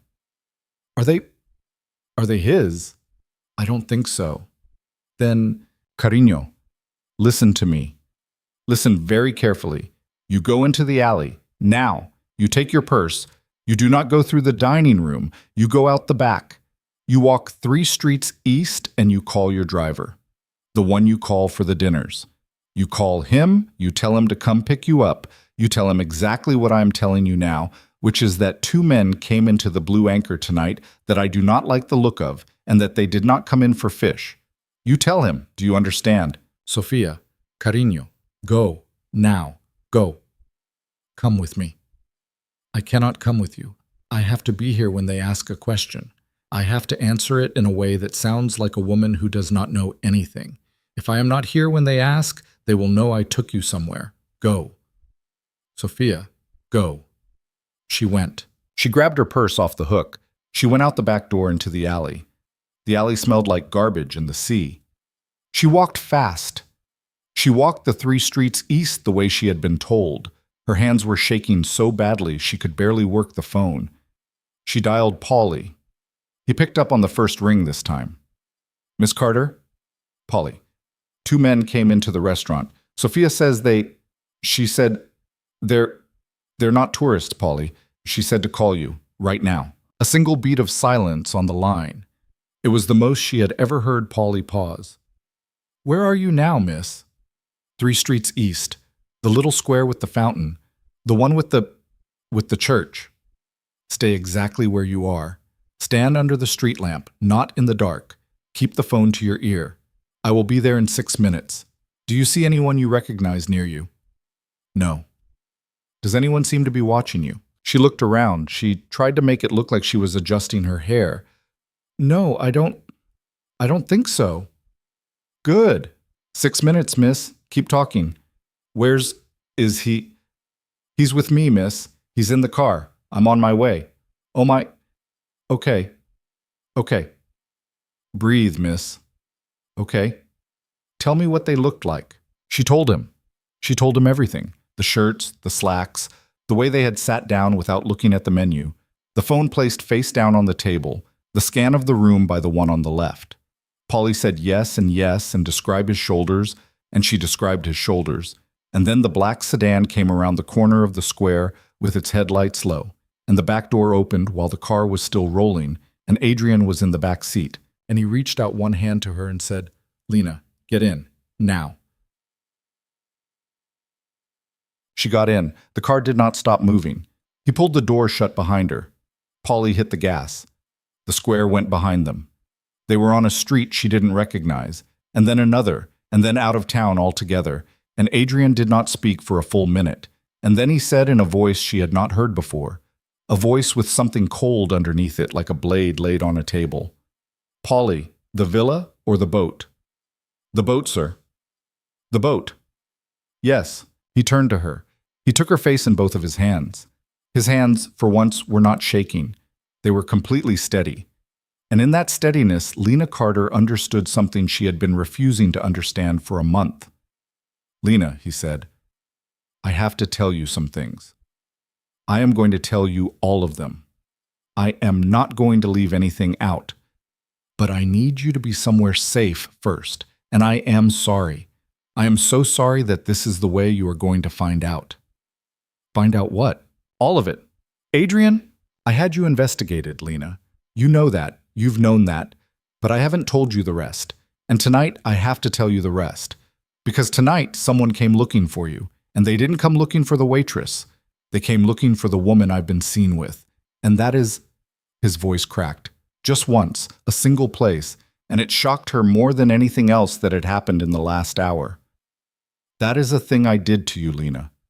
That is a thing I did to you, and I am going to fix it, and I am going to tell you every single thing you ever wanted to know before the sun comes up tomorrow, and you are going to get to decide what you do with me after.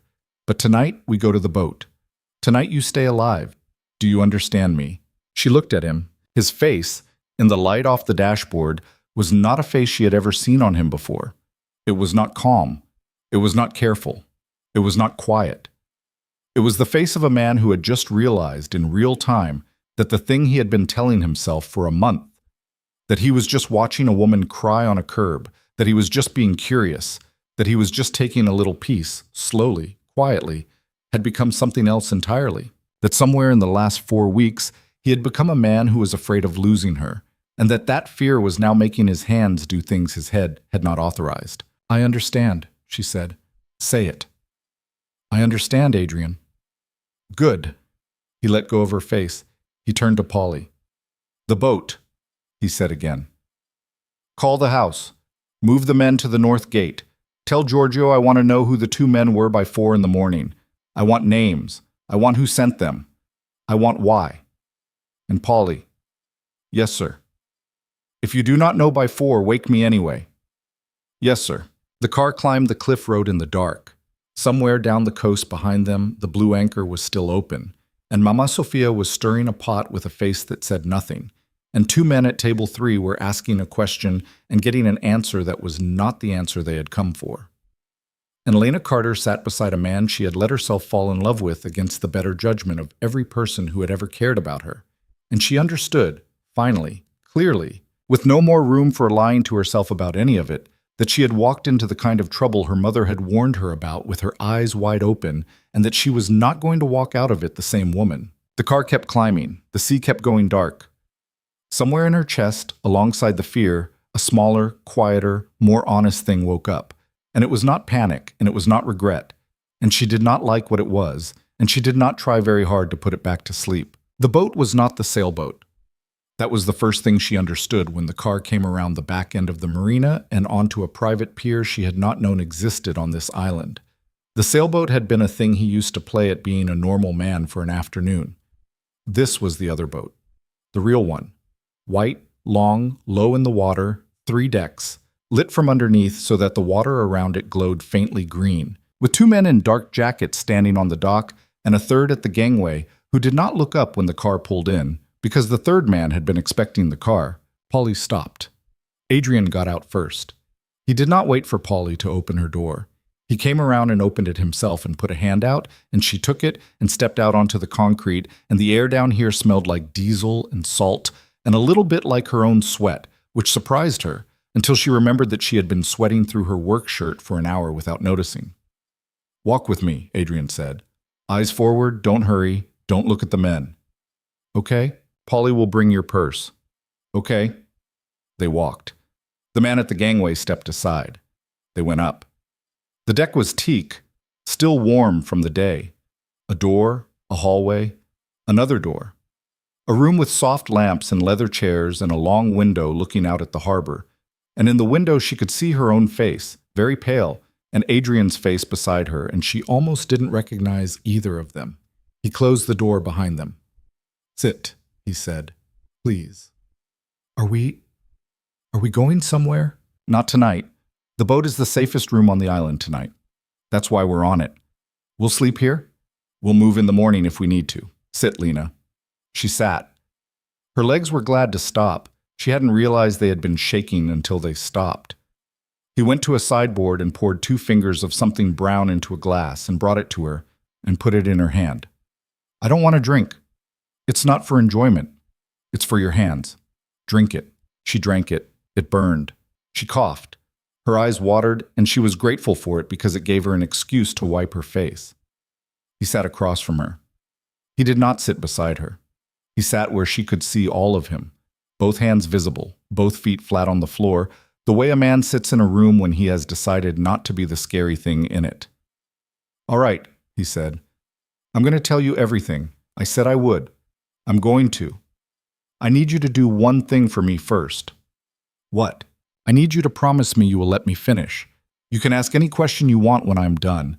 You can ask them during, if you have to. But I know myself, Lena.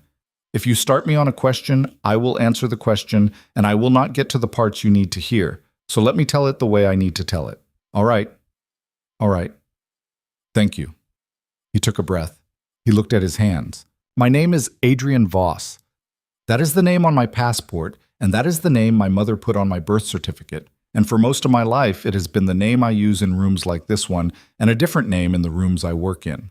In the rooms I work in, I am known by a name I am not going to tell you tonight. I'm not going to tell you tonight because I don't want you to know it. I don't want you to be able to say it out loud by accident on a phone someday and have a stranger listen to the recording and understand who you are to me.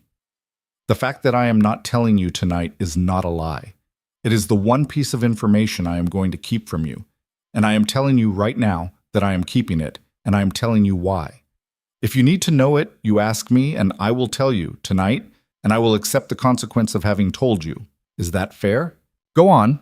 The thing I run, the thing you have been calling a business, is not one thing. It's several. The legitimate parts I described to you on the terrace. Those are real. They are also the polish on top of an older operation. The older operation moves things. I'm not going to tell you tonight what all of those things are. I'm going to tell you the ones that matter for what happened at the restaurant. We move money. That is the largest one. We take money that has been made in one country in a way that cannot be explained, and we put it into another country in a way that can. We do this for a number of organizations. Some of them are criminal organizations. Some of them are people you would recognize if I named them, and you would not believe me. We have done this for a long time. We are good at it. The people who use us trust us because we have never lost a dollar that wasn't ours to lose. That is the single most important sentence in my entire business, Lena. We have never lost a dollar that wasn't ours to lose. Everything else, the reputation, the men at the villa, the careful way Polly drives, all of it exists to make that sentence continue to be true. She sat very still. She held the glass in both hands. The glass had stopped burning her hand a minute ago, and she was only holding it now because putting it down felt like a decision she did not want to make. The other things we do, he went on, are smaller. We move people. Not the way that phrase sounds. We move specific people from places they cannot leave to places they need to be. Witnesses, families, former employees, occasionally people who are being hunted by other organizations whose money is not worth less to us because they are being hunted. Once or twice a year, someone I have decided needs to disappear, from me or from somebody else, disappears. That is not the same as killing them. Sometimes it is. Most of the time it isn't. I am telling you this because I want you to know the shape of it, not because I want you to keep a ledger. We do not sell anything that walks on two legs, Lena. That is a line I have. It is not a line everybody in this world has. It is mine. Several of my competitors do sell things that walk on two legs, and those competitors and I have an understanding. The understanding is that I know what they do and I don't interfere with it, and they know what I do and they don't interfere with it. That is the understanding. It is the most moral thing I can tell you about my life, and it is not very moral. I want you to hear me say it that way. Okay, I have been running this operation for about 19 years. My father was... You know about my father. I told you. My father worked for a man. I started working for the same man. I was good at it, in the way my father was not good at it, which is that I could look at an operation and see the place that was wasting money and fix it. I rose. The man who owned the operation died, and there was a small war. And at the end of the small war, I came out with more of the operation than anyone else. I've spent the years since then turning it from a rough operation into a careful one. I am proud of that work. I am proud of it in a way that I know sounds insane to you, Lena, and I am telling you anyway because I promised you the truth. I am proud of having built something that does not spill. I am proud of having built something where people are paid on time and where the children of people who work for me go to school and where nobody has been shot in the street on my watch in about 6 years.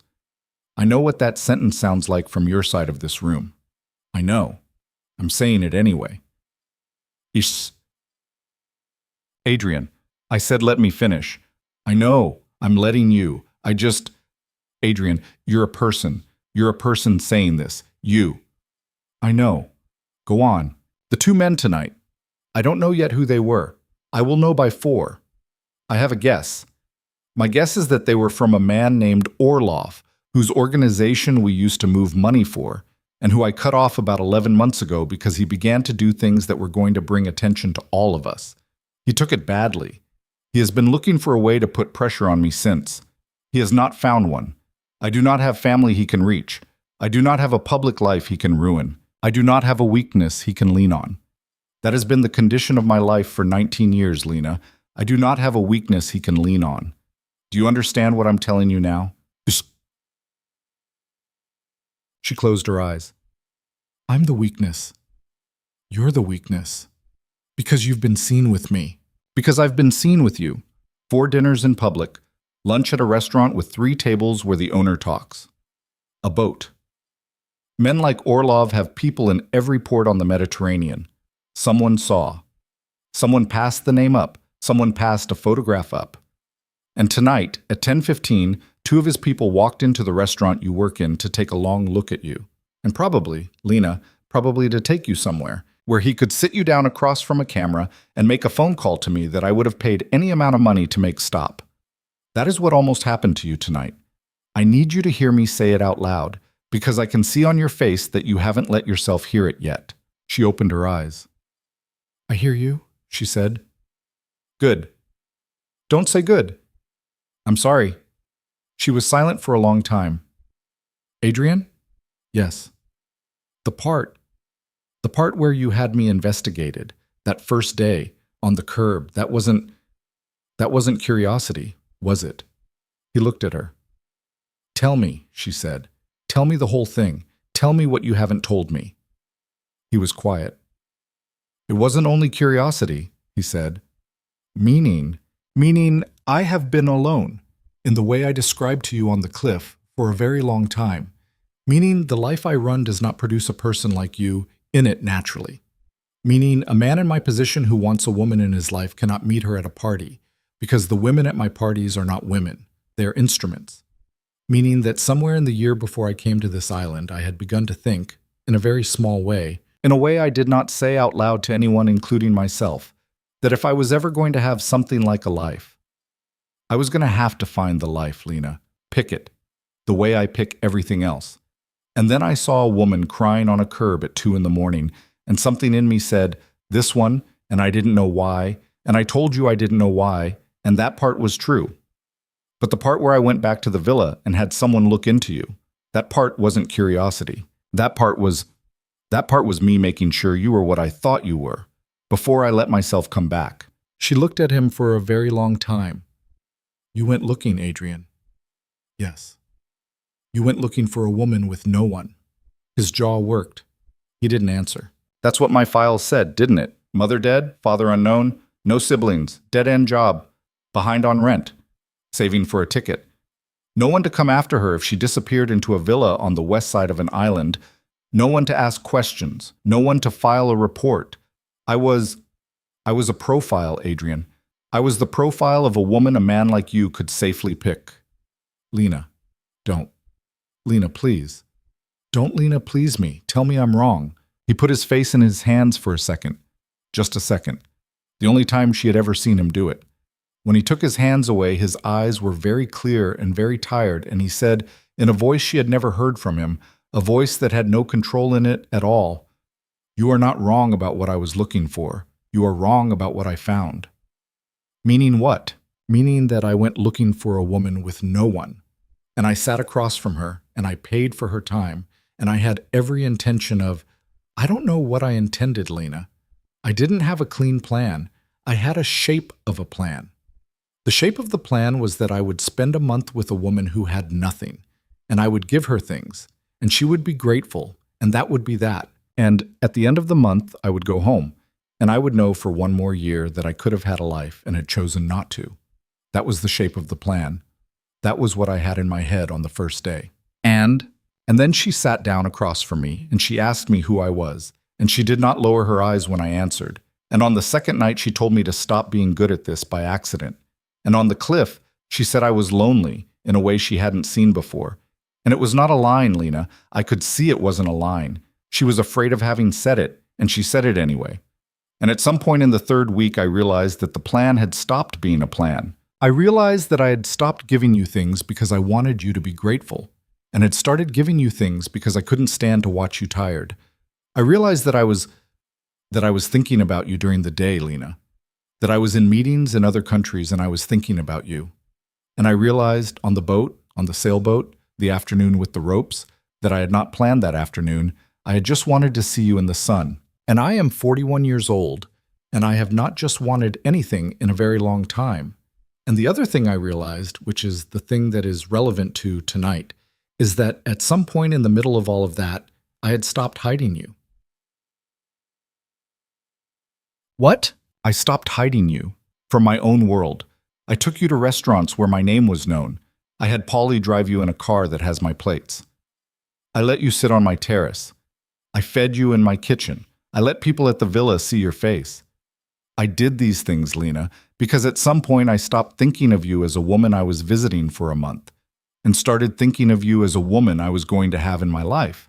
And I did not notice I had made that switch in time to protect you from it. And tonight 2 men walked into a restaurant on the other side of the island where I have never been seen to come and find you, because my carelessness put your face in front of the wrong eyes. That is the whole story of tonight. I did it to you. I am responsible for it. I am going to fix it. But I did it. Monster. She sat with her glass in her hands. Outside the long window, the harbor was black, and the little lights of the other boats were very small and very far, and the sound of the water against the hull was the sound of a large thing moving. Adrien? Yes. How do you fix it? A lot of ways. Some of them I'm not going to tell you about. Tell me the ones you are. The easiest one is that Orlov becomes a man who is no longer in a position to send people after you. That is already in motion, Lena. It was in motion before tonight, for different reasons, and it is going to be in motion faster now for this one. You're going to? I'm not going to do anything to him personally. I'm going to make a number of phone calls in the next 48 hours. Those phone calls are going to put pressure on him from 3 directions he is not expecting. Within a month, he will have other problems, and those problems will take up the whole of his attention. That is how my world works, Lena. Most problems go away because somebody has decided that a man has bigger ones. I'm going to give Orlov bigger ones. I'm not going to tell you what they are. That is not a thing I am keeping from you to lie to you. That is a thing I am keeping from you, so that if anyone ever asks you a question in a room you cannot walk out of, you can answer it honestly and say you don't know. Fine. The second thing is that you are not going back to the Blue Anchor tomorrow. She looked up. Lena, I'm sorry. You're not. Sophia is there. Sophia is safe. Nobody is looking for Sophia. Sophia is a cook in a restaurant in a harbor, and she has been a cook in restaurants and harbors for 40 years, and men like Orlov know the difference between a cook in a harbor and the woman I have been seen with. Sophia is going to be fine. I will make sure she's fine, Lena. I have already made arrangements. I made them an hour ago in the car. She is going to notice, next week, that the restaurant has a very generous new silent investor who has a single condition on the investment, which is that Dmitri does not raise his voice at any woman on the staff ever again. That is already in motion. That is a thing I was going to do anyway. Adrien? Yes. Why were you going to do that anyway? Because I cannot stand Dmitri Marcos. Because he is a small man with a small voice, and I have been listening to him yell at you through your stories for a month, and I have been meaning to settle it, and tonight gave me the excuse to do it now instead of next week. You were going to buy my boss. I'm going to put a man over your boss. There is a difference. Dmitri will not know. Sophia will know by the end of the week. If you want her to know before then, I can arrange it. I don't. Adrien. I know, Lena. I am telling you too many things at once. I am sorry. You are telling me too many things at once, and you're also describing the shape of a life, Adrien. You're describing a life in which I don't work at the restaurant. You're describing a life in which I live somewhere. You're describing where am I living in this life you're describing. He was quiet. That's what I thought. Lena, where am I living? Where am I? I don't know yet. Wherever you decide. It does not have to be with me. It should not be with me tomorrow. Not as a matter of a relationship, as a matter of safety. I want you in a place that is mine for the next few weeks while I settle the Orlov thing. After that, you tell me what you want the shape to be. I am not, Lena, I am not putting you in a cage. I am putting you somewhere you don't get grabbed off a street on a Thursday. Those are different things. They feel like the same thing. I know they do. Do they? Yes. Because in some ways they are. I am telling you that too. I am trying not to lie to you about any of this. A place where you are safe from Orlov is also a place where I know where you are, at all times, for the next 3 weeks, and where I have the keys, and where my men know the faces at the gate. I am describing a cage, Lena. I am just describing one with walls that are there for a reason that is not about keeping you. If you tell me tomorrow morning that you would rather be in a hotel I don't own in a city I don't operate in, I will put you on a plane, and I will pay for a year of rent in advance, and I will give you a phone number you can call if anything strange happens, and I will not come to find you. If that is what you want, I will do it. I don't want you to want it. I am telling you anyway. She looked at him. She didn't know what she felt. She felt underneath everything an exhaustion she had never felt before. Not the exhaustion of long shifts, of sore feet, of a cheap bed. A different kind. The exhaustion of having held a door closed inside herself for a very long time against the truth about a thing and the door having blown open. Adrien. Yes. The night we met. The curb. Would you have done any of this differently if you'd known how it was going to go? He thought for a long time. No, he said. Don't lie to me tonight. I'm not. I have been trying to think of the version of the answer that sounds better. I don't have one. I would have done the same things. I would have walked past you. I would have had you investigated. I would have come back to the restaurant. I would have sat at your table. I would have put the money down. I would have done all of it, Lena, because the alternative is that I never meet you, and I cannot sit in this room tonight and tell you that I would have preferred to never meet you. I would not have preferred it. I prefer tonight. Tonight is a bad night. It is so far the worst night of my life with you in it. It is still better than any night from a year ago. That is my answer. That is not a nice thing to say. I am saying it. She closed her eyes. She tried to be angry. She tried to reach for the anger that was supposed to be there. She could feel the outline of it. She could feel where it was supposed to be, like the outline of a tooth that had come out a long time ago. But the place itself was empty, and inside the empty place was a smaller, more honest thing. And the smaller thing was the thing she had felt on the beach when she had reached across the table and put her fingers on his knuckles, and he had looked at her like a man who had been shot. She opened her eyes. "I hate that you went looking for a woman with no one," she said. "I know. I hate that I matched the profile. I know. I hate that you did not stop looking when you saw me. I hate that you came back. I hate that you paid me for 5 minutes. I hate that the 5 minutes was the first time anyone had looked at me like I mattered in 2 years. I hate that I'm sitting on your boat. I hate that I'm in this robe. I hate that I already know I'm not going to walk off this boat in the morning. I hate that most of all, Adrien. I hate it because I know it. I know it right now, sitting here. I am not going to walk off this boat in the morning. I am not going to put on my cream dress and go back to the Blue Anchor and stand behind table 6 and wipe crumbs into my palm. I am not going to do it, and I'm not going to do it not because I'm afraid of Orlov, although I am afraid of Orlov, but because I do not want to go back, Adrien. I want, and I didn't want anything for 2 years, and now I want, and the thing I want is a person who went looking for a woman with no one. And I do not know what that makes me. I do not know what that makes me.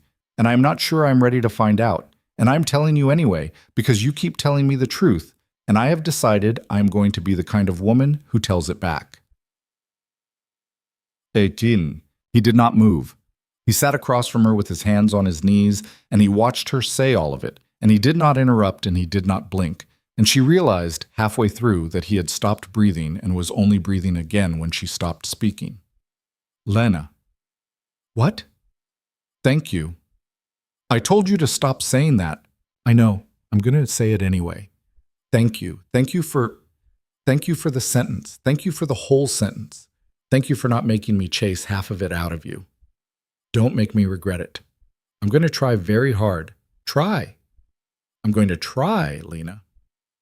They did not touch that night.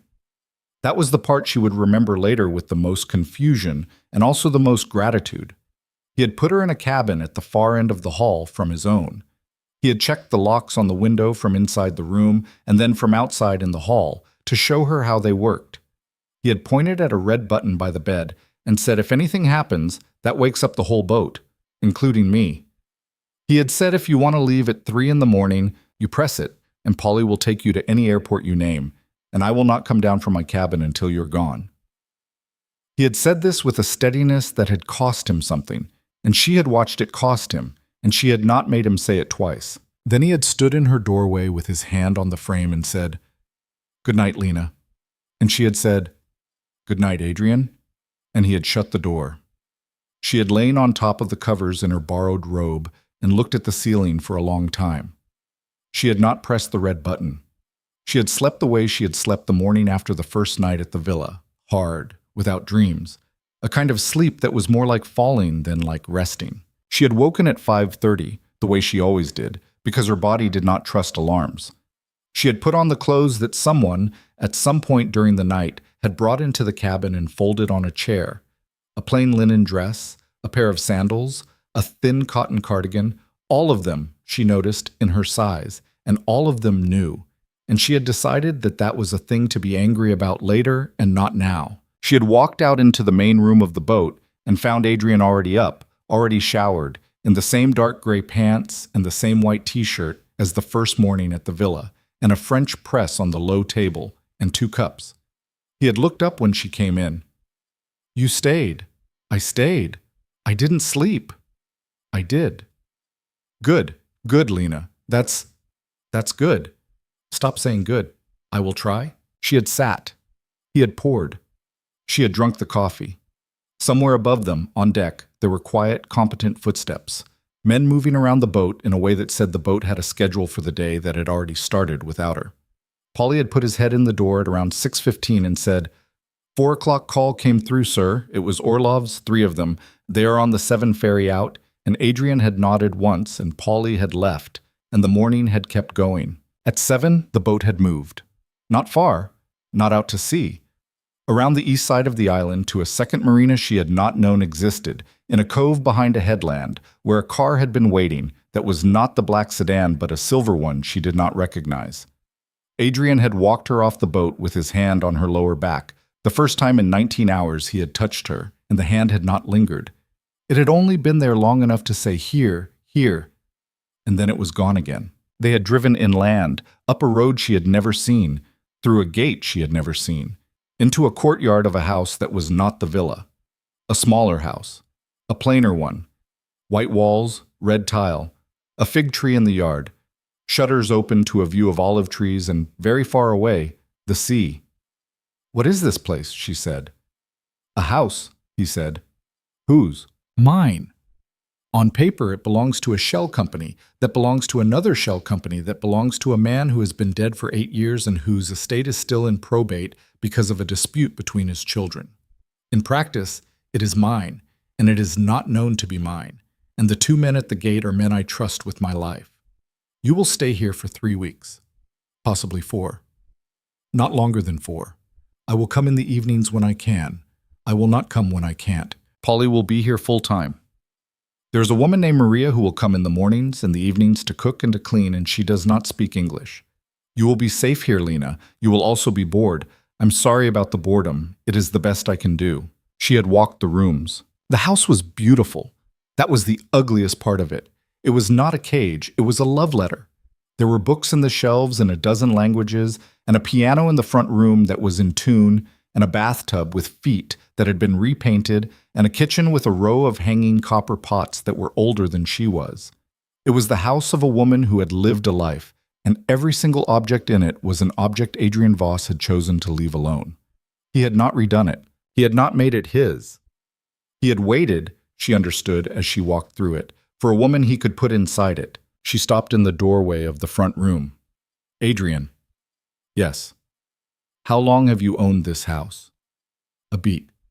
7 years." "And you have been waiting 7 years for a woman to put in it." He did not lie. "Yes," he said. She looked at him. She was going to be angry about this one, she thought very clearly. Not today.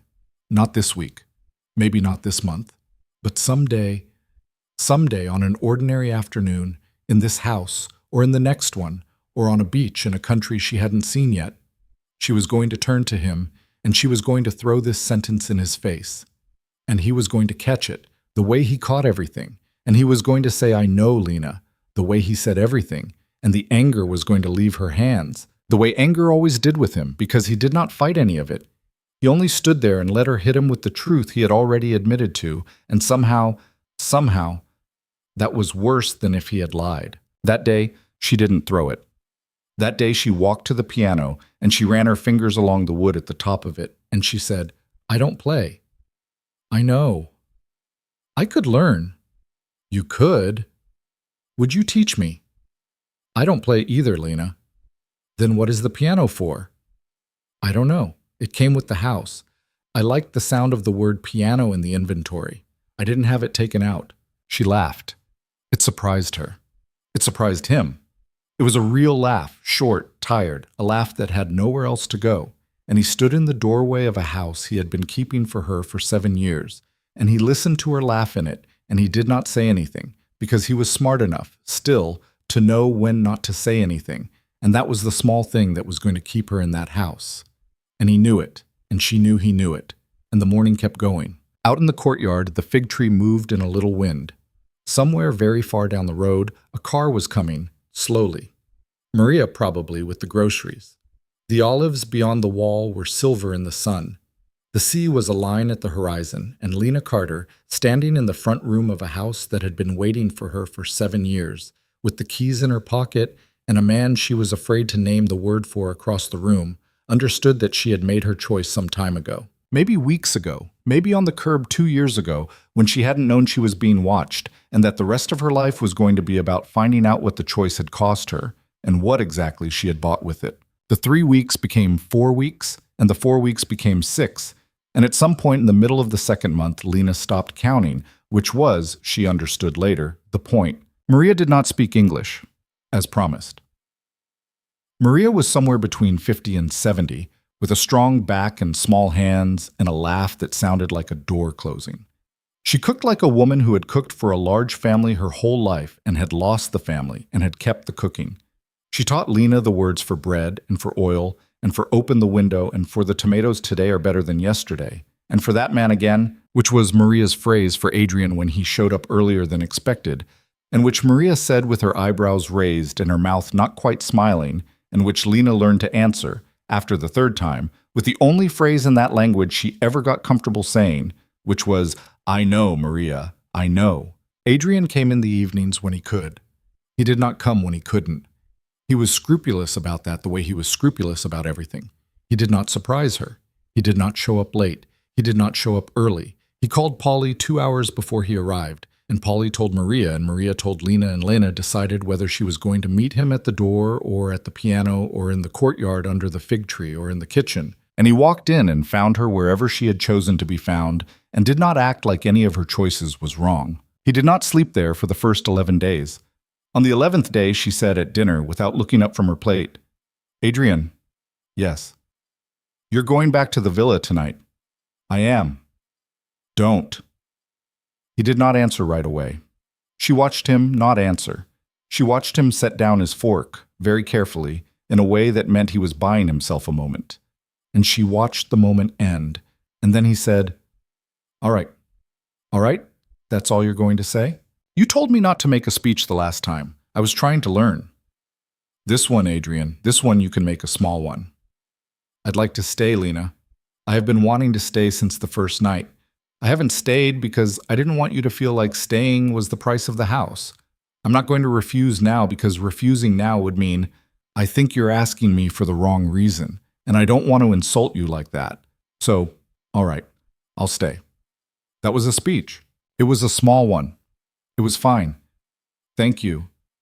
"Stop saying that." "I'll try." Tut. The Orlov thing unwound the way he said it would, except that it took longer. He had told her a month. It took closer to 3. She did not ask him for details, and he did not volunteer any, except on the 3rd Thursday of the second month, when he came in late, later than he had ever come in, almost 11 at night, and he stood in the doorway of the courtyard in his black suit without the jacket, just the shirt, and his hair was wet, which she realized with a small cold shock meant he had showered somewhere before coming to her, which he only did when he had been somewhere he did not want to bring into her house. "Lena, you washed up before you came in." "Yes." "Why?" "You know why." "Tell me anyway." "Because tonight the thing ended, and I didn't want to come to you smelling of it." She looked at him for a long time. "Did you?" "No, I didn't. I haven't, for 14 years, as I told you. That part is still true. But I was in the room tonight when something ended, and I wanted a shower before I walked through your door, that was all." "Come in, Adrien." He came in. He sat at the small wooden table in the courtyard, where Maria had left a plate of bread and oil under a cloth.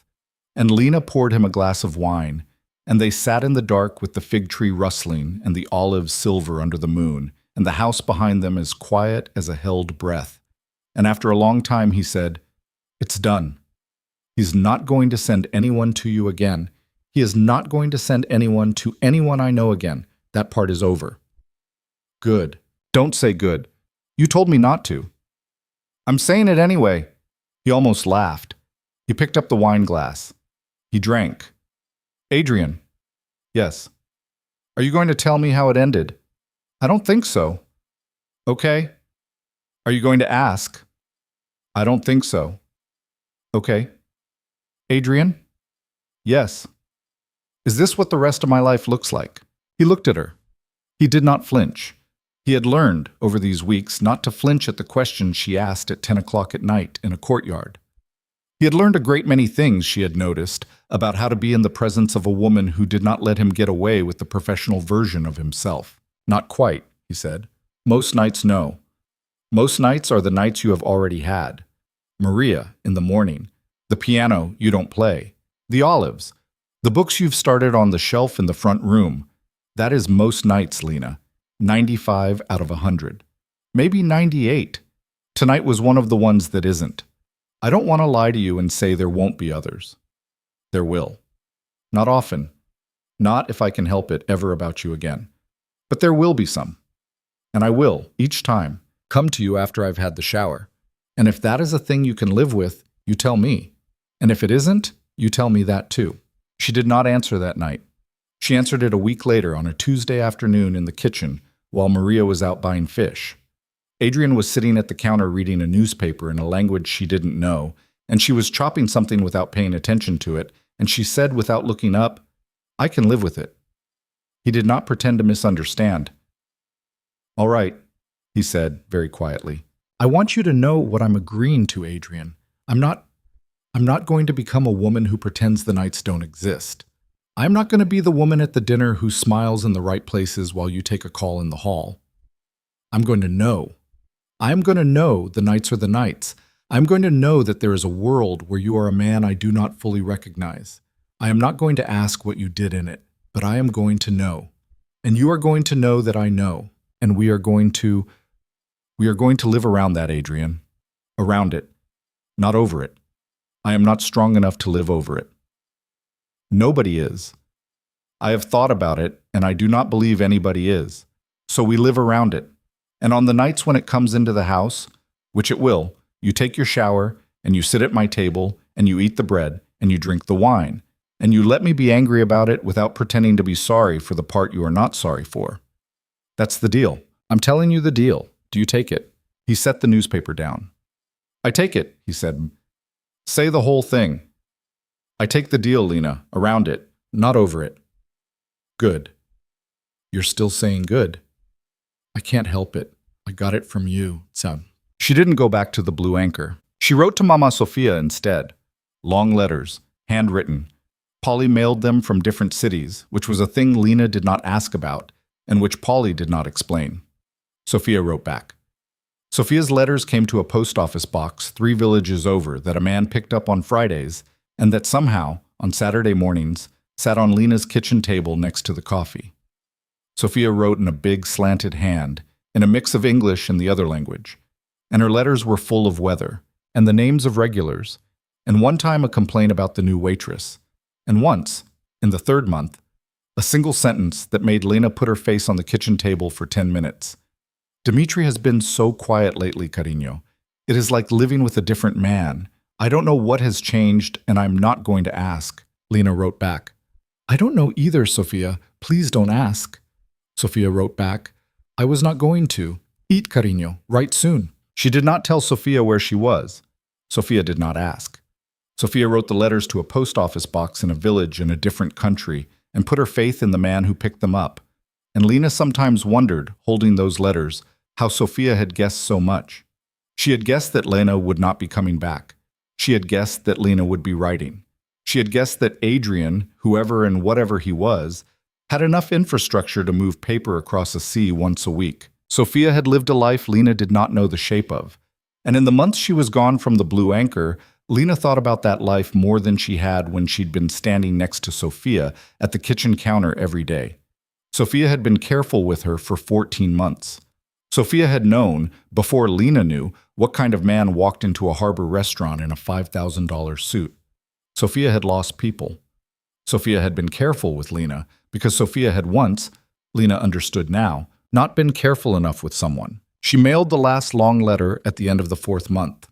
She signed it, "Your Lena." The reply that came back was one line. "Be happy, Carino. Be honest with yourself about what you are. That is the only piece of advice I have left." Lena put the letter in a drawer in the kitchen. She took it out sometimes for the rest of her life. She learned his world slowly, not by being told. He did not take her into meetings. He did not bring home ledgers. He did not introduce her to the men in the dark cars, beyond Polly and the 2 at the gate. whose names she learned because they were in her life every day. But she learned it in pieces, the way you learn a language, in the small movements of his face when certain phone calls came in the names that appeared and disappeared at dinners, in the way certain cities came up in conversation, and certain other cities never did, in the weight of the silences. She learned that his world was smaller than she had imagined and bigger than it should have been. She learned that there were perhaps 24 men who mattered, and that he knew all their first names and their wives' first names and their children's, and that he had, for most of them, a file like the one he had made on her.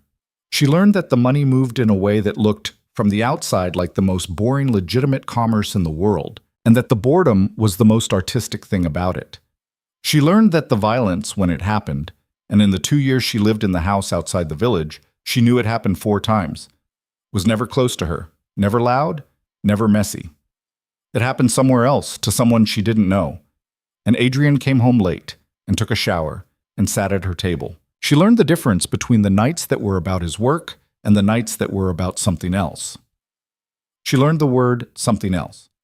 Something else was the country to the east where he had stopped doing business 9 months into their life together, because a man in that country had said something about her at a dinner that Adrien had learned about a week later. Adrien did not do anything about the man. He simply stopped doing business in the country. $300 million of business, she learned afterwards, from Polly.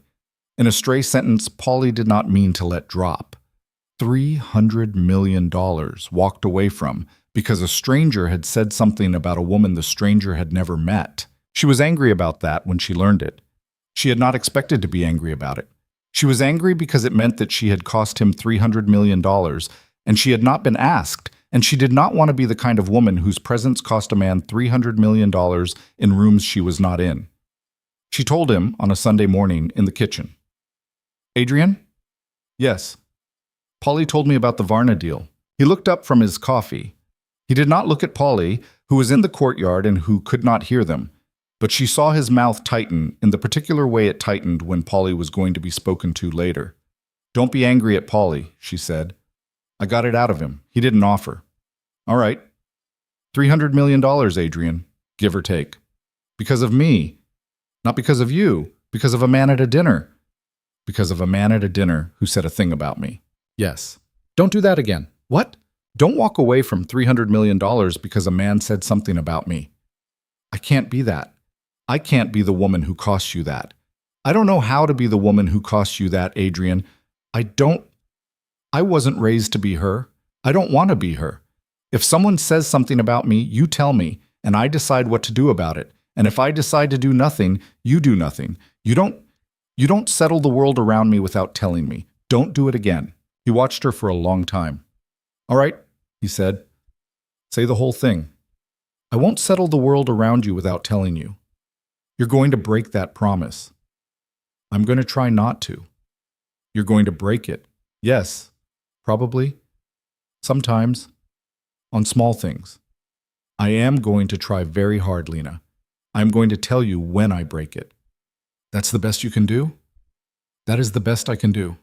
"All right." "Lena." "What?" "I am not sorry about Varna." "I know you're not. I wanted to tell you that. I'm not going to pretend to be sorry about a thing I'm not sorry about. I know. It's why I'm not leaving. Drink your coffee." He drank his coffee. She went back to the world, slowly. That was the part she was most proud of later. She did not lock herself in the house. She did not let him lock her in the house. She made him teach her. She made him teach her about the money, not the criminal parts, the parts she did not want to know, but the parts that were on the tax returns. She made him walk her through the vineyard, and through the hotel chain, and through the shipping company that was, he told her, the least interesting of all of them, which she did not believe and which she learned, over about 8 months, he had been telling the truth about. She asked him questions he did not have answers to. She asked him why the hotel chain lost money in 2 cities and made money in 6, and when he did not know, she went to those 2 cities, with Polly, with 2 other men she had come to know, and she sat in the lobbies for 3 days each, and she wrote things in a notebook, and she came home and she told him, at the kitchen table, the things she had seen. The woman at the front desk of the hotel in the first city who looked through every guest without seeing them. The smell of old cigarettes in the second city that the cleaners were not getting out of the curtains. The way the morning shift at the first hotel began 27 minutes later than the schedule said, every single day, because the manager was sleeping with one of the night staff and covered for her. Small things, human things, the kinds of things a man in a suit did not notice from a ledger. He fired the manager, not because of the affair, because of the 27 minutes. He did not ask her to be a consultant. She did not ask to be one. But a year in, she was one. A year and a half in, she was on the payroll of the hotel chain, in a position with a vague title and a real salary, paid to a bank account in her own name, which was the first bank account in her own name she had had in her life that had more than $1,000 in it at any given time. She paid for her own things out of that account. She insisted on it. He thought it was funny. She did not think it was funny. It was the first thing she had been angry at him about without him having earned it, and he had, to his credit, not argued with her about it, and she had made it a rule for the two of them that was never discussed again. Her money was her money. His money was his money. The house was his. The food was his. Her clothes were hers. It was an absurd arrangement. They both knew it was absurd. She made him do it anyway. In the middle of the second year, she brought up the things she had been thinking about for a while. Adrien. Yes. I want to go back to the Blue Anchor. He didn't look up. He was reading something on his phone. He said, to work. No, to visit. Ah. I want to see Sophia. I want her to see me, not a letter, her own eyes. All right. You're not going to say anything. What did you think I was going to say? I thought you were going to say it wasn't safe. It's been safe for a long time, Lena. I don't always tell you when things become safe. I should. I'm sorry. Okay. When do you want to go? Next week. I'll have Polly drive you. I won't come. No. No? You're coming, Adrien. He did look up at that. You're sure? I'm sure. Sophia's going to give you a look that is going to take a year off your life. I want to watch her do it. I have been imagining it for months. Lena. What? You're a little bit frightening. I know. They went. She wore a dress Sophia would recognize, one of the dresses from the drawer in her old room that she had had Polly retrieve a year earlier and that she had kept, unwashed, in a closet in the house, because she had known she would want to walk into the Blue Anchor in it someday. She had gained a few pounds in the kind of way a woman gained weight when she had finally stopped being hungry. Her hair was longer, her skin was less gold. She had not stood in the sun behind a kitchen for almost 2 years. The Blue Anchor was exactly the same. That was the part that caught her in the throat. The wobbly tables, the ceiling fan, the chipped paint, Dimitri at the bar, on his phone, thinner than she remembered, quieter, older. The new girl, no longer new, at table 6 with an order pad. The smell of frying oil, the sound of the sea through the open back door. Sophia came out of the kitchen when she heard the door chime because Sophia always came out when she heard the door chime to check whether she needed to send another plate down. She was wiping her hands on her apron. She was saying something to someone over her shoulder. She looked up. She stopped. She stopped the way a person stops in the middle of a street because she has recognized someone and has to decide in the next 2 seconds whether to cross to the other side. Sophia did not cross. Sophia walked across the Blue Anchor with her apron still in her hands and her mouth a flat line, and she came up to Lena and she looked at her, head to foot, once, the way a mother looks at a daughter who has been gone for a long time and who is about to be asked where she has been, and then Sophia did not ask. Sophia said, "You got fatter, cariño." "A little." "Good." "Don't say good, Sophia. You don't get to say good." "I say good if I want. Come here." Sophia hugged her. Sophia was not a hugger. Sophia hugged her for a long time, hard, the way a small, strong woman hugs a thing she is afraid of breaking and is not going to break anyway. When Sophia pulled back, her eyes were wet and she was furious about it, and she wiped them with the back of her wrist in a short, angry swipe. And she looked over Lena's shoulder at the man standing 2 paces back in the door of the Blue Anchor in a black suit without a tie. Sophia looked at Adrien. Adrien looked at Sophia. Sophia did not smile. "You," Sophia said. "Me. You are the man. I am. I don't like you. I know. You treat her well. I try. You try very hard. Yes, ma'am. Don't call me ma'am. I'm not old enough for ma'am. No, Sophia. She wrote me letters. I know she did. They came to a box in another country. Yes. You paid for that. Yes. Bueno. Sophia. Yes. Thank you. Don't thank me. I didn't do it for you. Come. Both of you. Sit. I will feed you. Dmitri is not going to say anything because Dmitri has learned in the past 2 years when to not say anything. Sit, cariño. Sit. Man in the suit. They sat. Sophia fed them. She fed them the paella and the fish and the bread and a small cold soup that Lena had never had before, which Sophia said she had been working on for a year. And she pulled up a chair at the end of the table and sat with them while they ate. And she watched Lena eat the way mothers watch daughters eat after long absences, which is with a satisfaction that is also a grief. Sophia said once, quietly, while Adrien was in the bathroom, because Adrien was smart enough still to leave them alone for 5 minutes, Cariño. Yes. Are you happy? Lena thought about it. She did not give the easy answer. Sophia had not asked the easy question. I am not happy the way people mean when they use the word Sophia. I don't think I'm going to be happy that way. I don't think I was ever going to be happy that way. I am. I am something I did not know I could be. I am not invisible. I am not tired in the way I was tired. I am not alone, Sophia, and that is a thing I did not know how to want until I had it. I am inside something. It is a bad thing in some ways. I am inside a bad thing, but I am inside it with my eyes open, and I am inside it on my own terms, and I am... Sophia, I have a job. I have a real job. I have an apartment I could walk into tomorrow morning and rent with my own money without asking anyone. I have a passport I renewed myself. I have a life I made. With him, yes. Around him, yes. But I made it. That is the most honest answer I can give you. Sophia listened. Sophia nodded, once, slowly. That is not happiness, cariño. I know. That is something harder than happiness. I know. You will be all right. I hope so.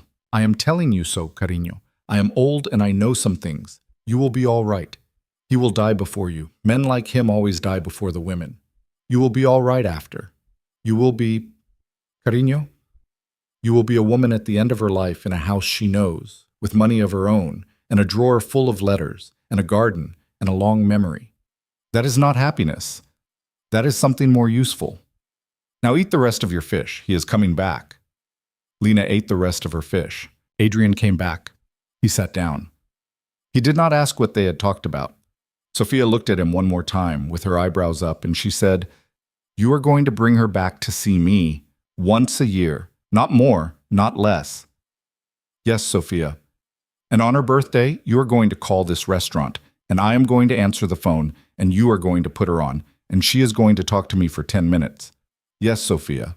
And when I die, hombre en el traje, you are going to come to the funeral, in the black suit. Not a different one. The black one. Do you understand me? I understand you.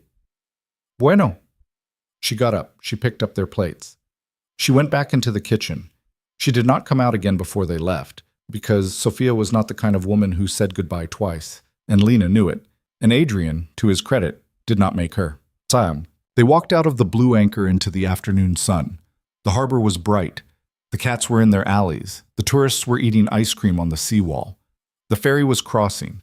It was all exactly the way it had been, and Lena was not the way she had been, and the discrepancy was very large, and she had to stop walking for a second to let her chest catch up with it. Adrien stopped beside her. He did not say anything. He had learned. Adrien. Yes. I used to sit on that curb there. I know. You stood right there, when you watched me. Yes. For 8 minutes. Yes. What were you thinking about? He looked at the curb. He looked at her. I was thinking, he said slowly, that I was probably about to do something I was not going to be able to undo, and that I was going to do it anyway. And I was thinking about whether I was going to be able to live with it, and I decided I was. And I walked back to the villa. That was all 8 minutes of it, Lena. There was nothing else. And now? And now? Can you live with it? He thought for a long time. I can live with it, he said. I can live with it in the way a man lives with what he did. I am not proud of the shape of how it started, Lena. I have never been proud of it. I have been grateful for 2 years that the shape of how it started did not break the thing that came after. I know it could have. I know a different woman would have broken it. I know a wiser woman would have. I know that you being the woman who didn't is the accident that my life has turned out to be about. I think about that when I cannot sleep. I think about it when I wake up before you. I think about it when I am in the rooms I don't bring home. I do not pretend to myself that I deserved it. I take it anyway. That is my answer. I am not sorry I took it. I will not be sorry. I am only grateful.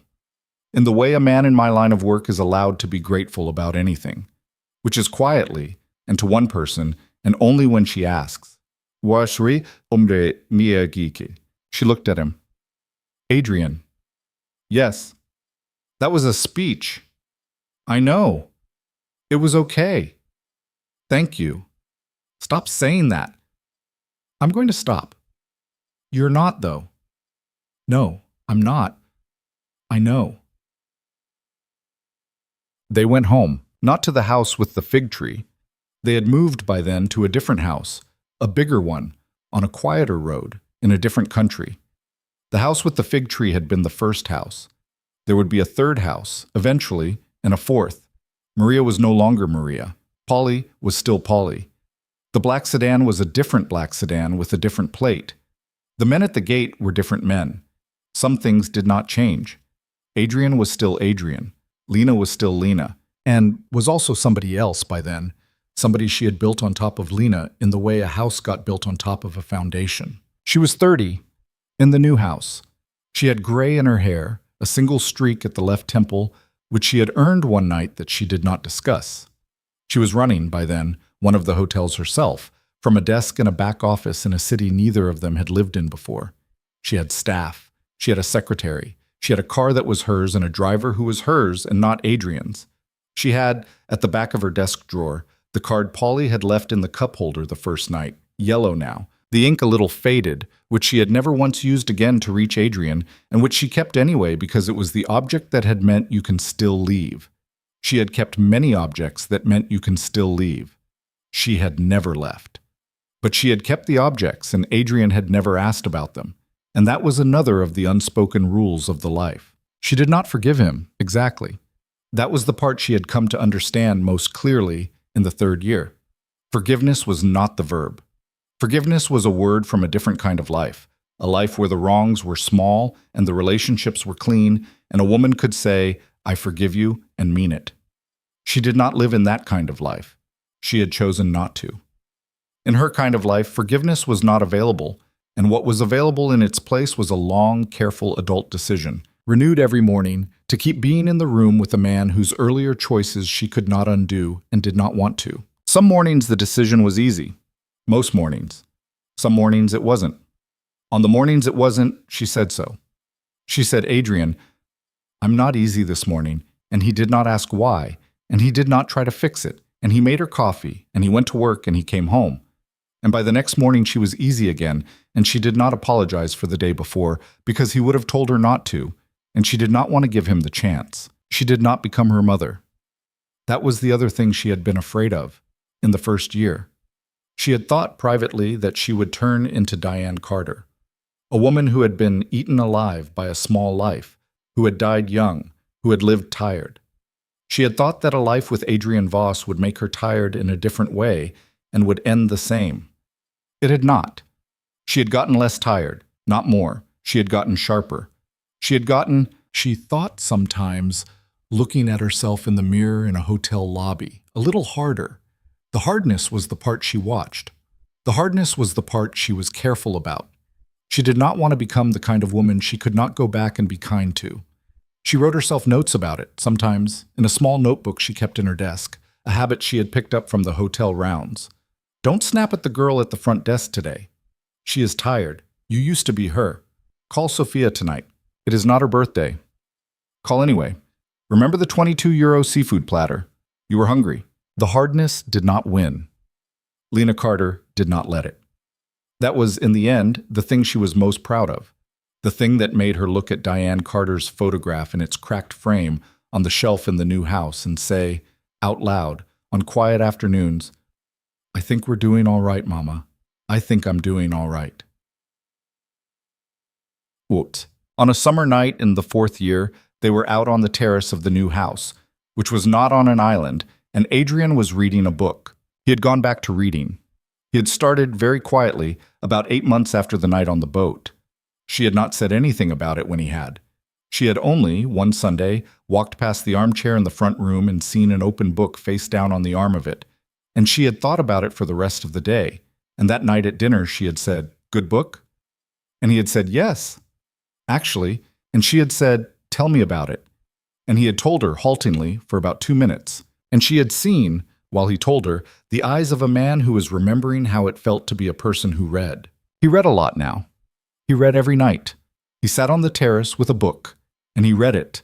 And he did not perform the reading, and he did not pretend about it. And sometimes she caught him, at the end of a chapter, putting his hand flat on the open page and looking out at whatever view they had, and she knew what that was. He was making sure he was still a person. He did not need to do it as often as he used to. That night, he was reading something in English for a change, a thick novel with a cracked spine, and Lena was drinking a glass of wine and half watching him, and he looked up at her over the book. "What?" "Nothing." "Lena, I was just thinking." "Tell me." "I was thinking about the girl on the curb." "Ah, I was thinking, it is so strange, Adrien. The thing about being invisible is that you think it is permanent. You think there is no version of your life in which you are not invisible. You walk around thinking it so hard that you stop noticing you think it. And then, for one reason or another, a good reason or a very, very bad one, somebody looks at you. And the whole theory of your life cracks. And the cracking is the part nobody warns you about. The cracking is bigger than the looking. That's the thing nobody says, Adrien. Nobody tells you that being seen for the first time is going to hurt. Nobody tells you it is going to make you angry. Nobody tells you that a huge part of you is going to hate the person who saw you, for a long time, for making you realize how long you spent not being seen by anyone else. I'm not complaining. I am telling you the truth of it. I hated you for a long time, Adrien, underneath everything, not for the things you did, for the fact that it took you to make me notice how small I had made myself, because nobody before you had given me a reason to stop. That's the thing about the curb. I was sitting on that curb for 26 years. You just happened to walk past the last minute of it. He closed the book. He put it on the little table between them. He did not reach for her. He had not learned how to reach for her without asking, in 4 years, and she suspected he never would, which was, she had come to understand, one of the gifts of the thing they had built. "I know," he said. "You know?" "I know. I have thought about it too." "Have you?" "Yes. I have thought, Lena, I have thought that the worst thing I did to you was not the investigating, and not the profile, and not the night on the boat. The worst thing I did to you was show you what it felt like to be seen, because now you cannot ever go back to not knowing. And if I had not walked past that curb, you would have left this island, and you would have gone back to, I don't know, somewhere. And you would have been Lena Carter, and you would have been invisible, and you would have been all right, in the way invisible people are all right, and the theory of your life would never have cracked. And I broke that for you. I broke it for my own reasons, and I have thought about it, and I am sorry about that part, Lena. Not the other parts. That part." She looked at him for a long time. "I don't want to go back, Adrien. I know. I wouldn't go back, even if you offered. I know that too. I just wanted you to know I hated you for a while." "I know, Lena. How did you know?" "Because you have told me in one way or another 4 times a year for 4 years. "Have I?" "Yes." "Huh? It's all right. I keep count for both of us." She laughed. It was a good laugh. It was a laugh with a lot of years in it, and a lot of nights, and a lot of arguments, and a lot of bread at a lot of kitchen tables, and a lot of mornings when she had decided again to stay. It was not the laugh of a young woman. It was not the laugh of a happy woman. In the simple sense of the word happy.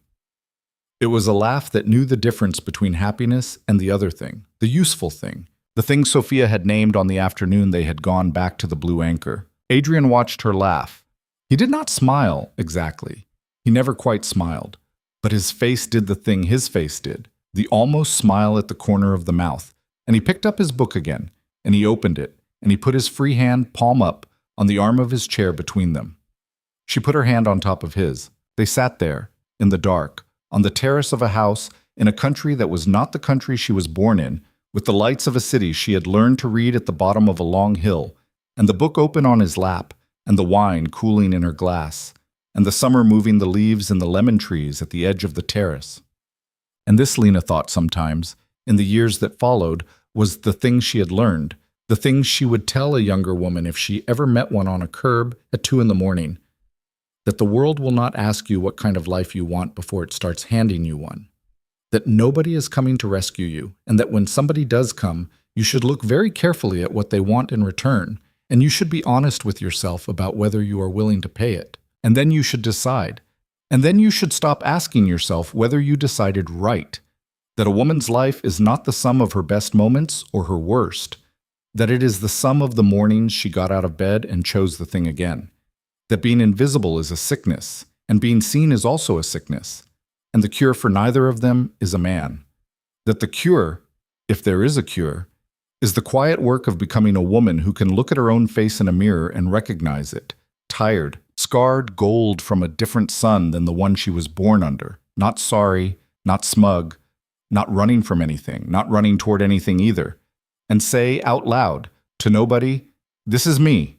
This is who I turned into. I am the one who did this," and then go downstairs and drink the coffee and start the day. She said it sometimes, on the hardest mornings, on the easy ones too. She said it on the last morning of her life in the old world, which was the first morning of her life in the new one, and she said it again on the morning Sophia died, 11 years later, in a hospital in the village, in a room that smelled like lemon cleaner, with Lena on one side of the bed and Dmitri on the other. Because Dmitri had, in the end, been a less small man than either of them had believed, and had cried harder at Sophia's funeral than anyone, and had worn a suit that did not fit. She said it on the morning she turned 40, in a house by a lake in a country neither she nor Adrien had been born in, with a garden she had planted herself, and a drawer full of letters, and a piano she had finally, at 37, taught herself to play badly. She said it on the morning Adrien, in the end, did die before her, the way Sophia had promised he would, in a bed in that same house by the lake, with his hand in hers and his eyes open, and his voice, at the very end, gone soft in a way it had never been, saying only her name, twice, and then nothing. She said it that morning, too. She said it, and she went downstairs, and she made the coffee, and she drank it alone at the kitchen table, and she cried for a long time, and she stopped crying. Eventually, because Lena Carter had always stopped, eventually, and because the day kept going whether she stopped or not. She lived a long time after. She lived long enough to become the woman Sophia had promised her she would be, in a house she knew, with money of her own, and a drawer full of letters, and a garden, and a long memory. And sometimes in the late afternoons she sat on the porch with a glass of wine, and she looked out across the lake, and she thought about a girl on a curb outside a cheap restaurant at 2 a.m, crying because she had broken a 12-euro wine glass and did not know how she was going to eat the next day. And who did not know? Who could not possibly have known that a man in a $5,000 suit was standing on the other side of the street, watching her for 8 minutes, about to do a thing he could not undo? She did not say, "I wish he had kept walking." She did not say, "I am glad he didn't." She said quietly, to no one, the way her mother used to say things to no one on the porch in Millbrook at the end of long days, "Well, here we are." And that, in the end, was her whole answer to the question of her life. Here we are.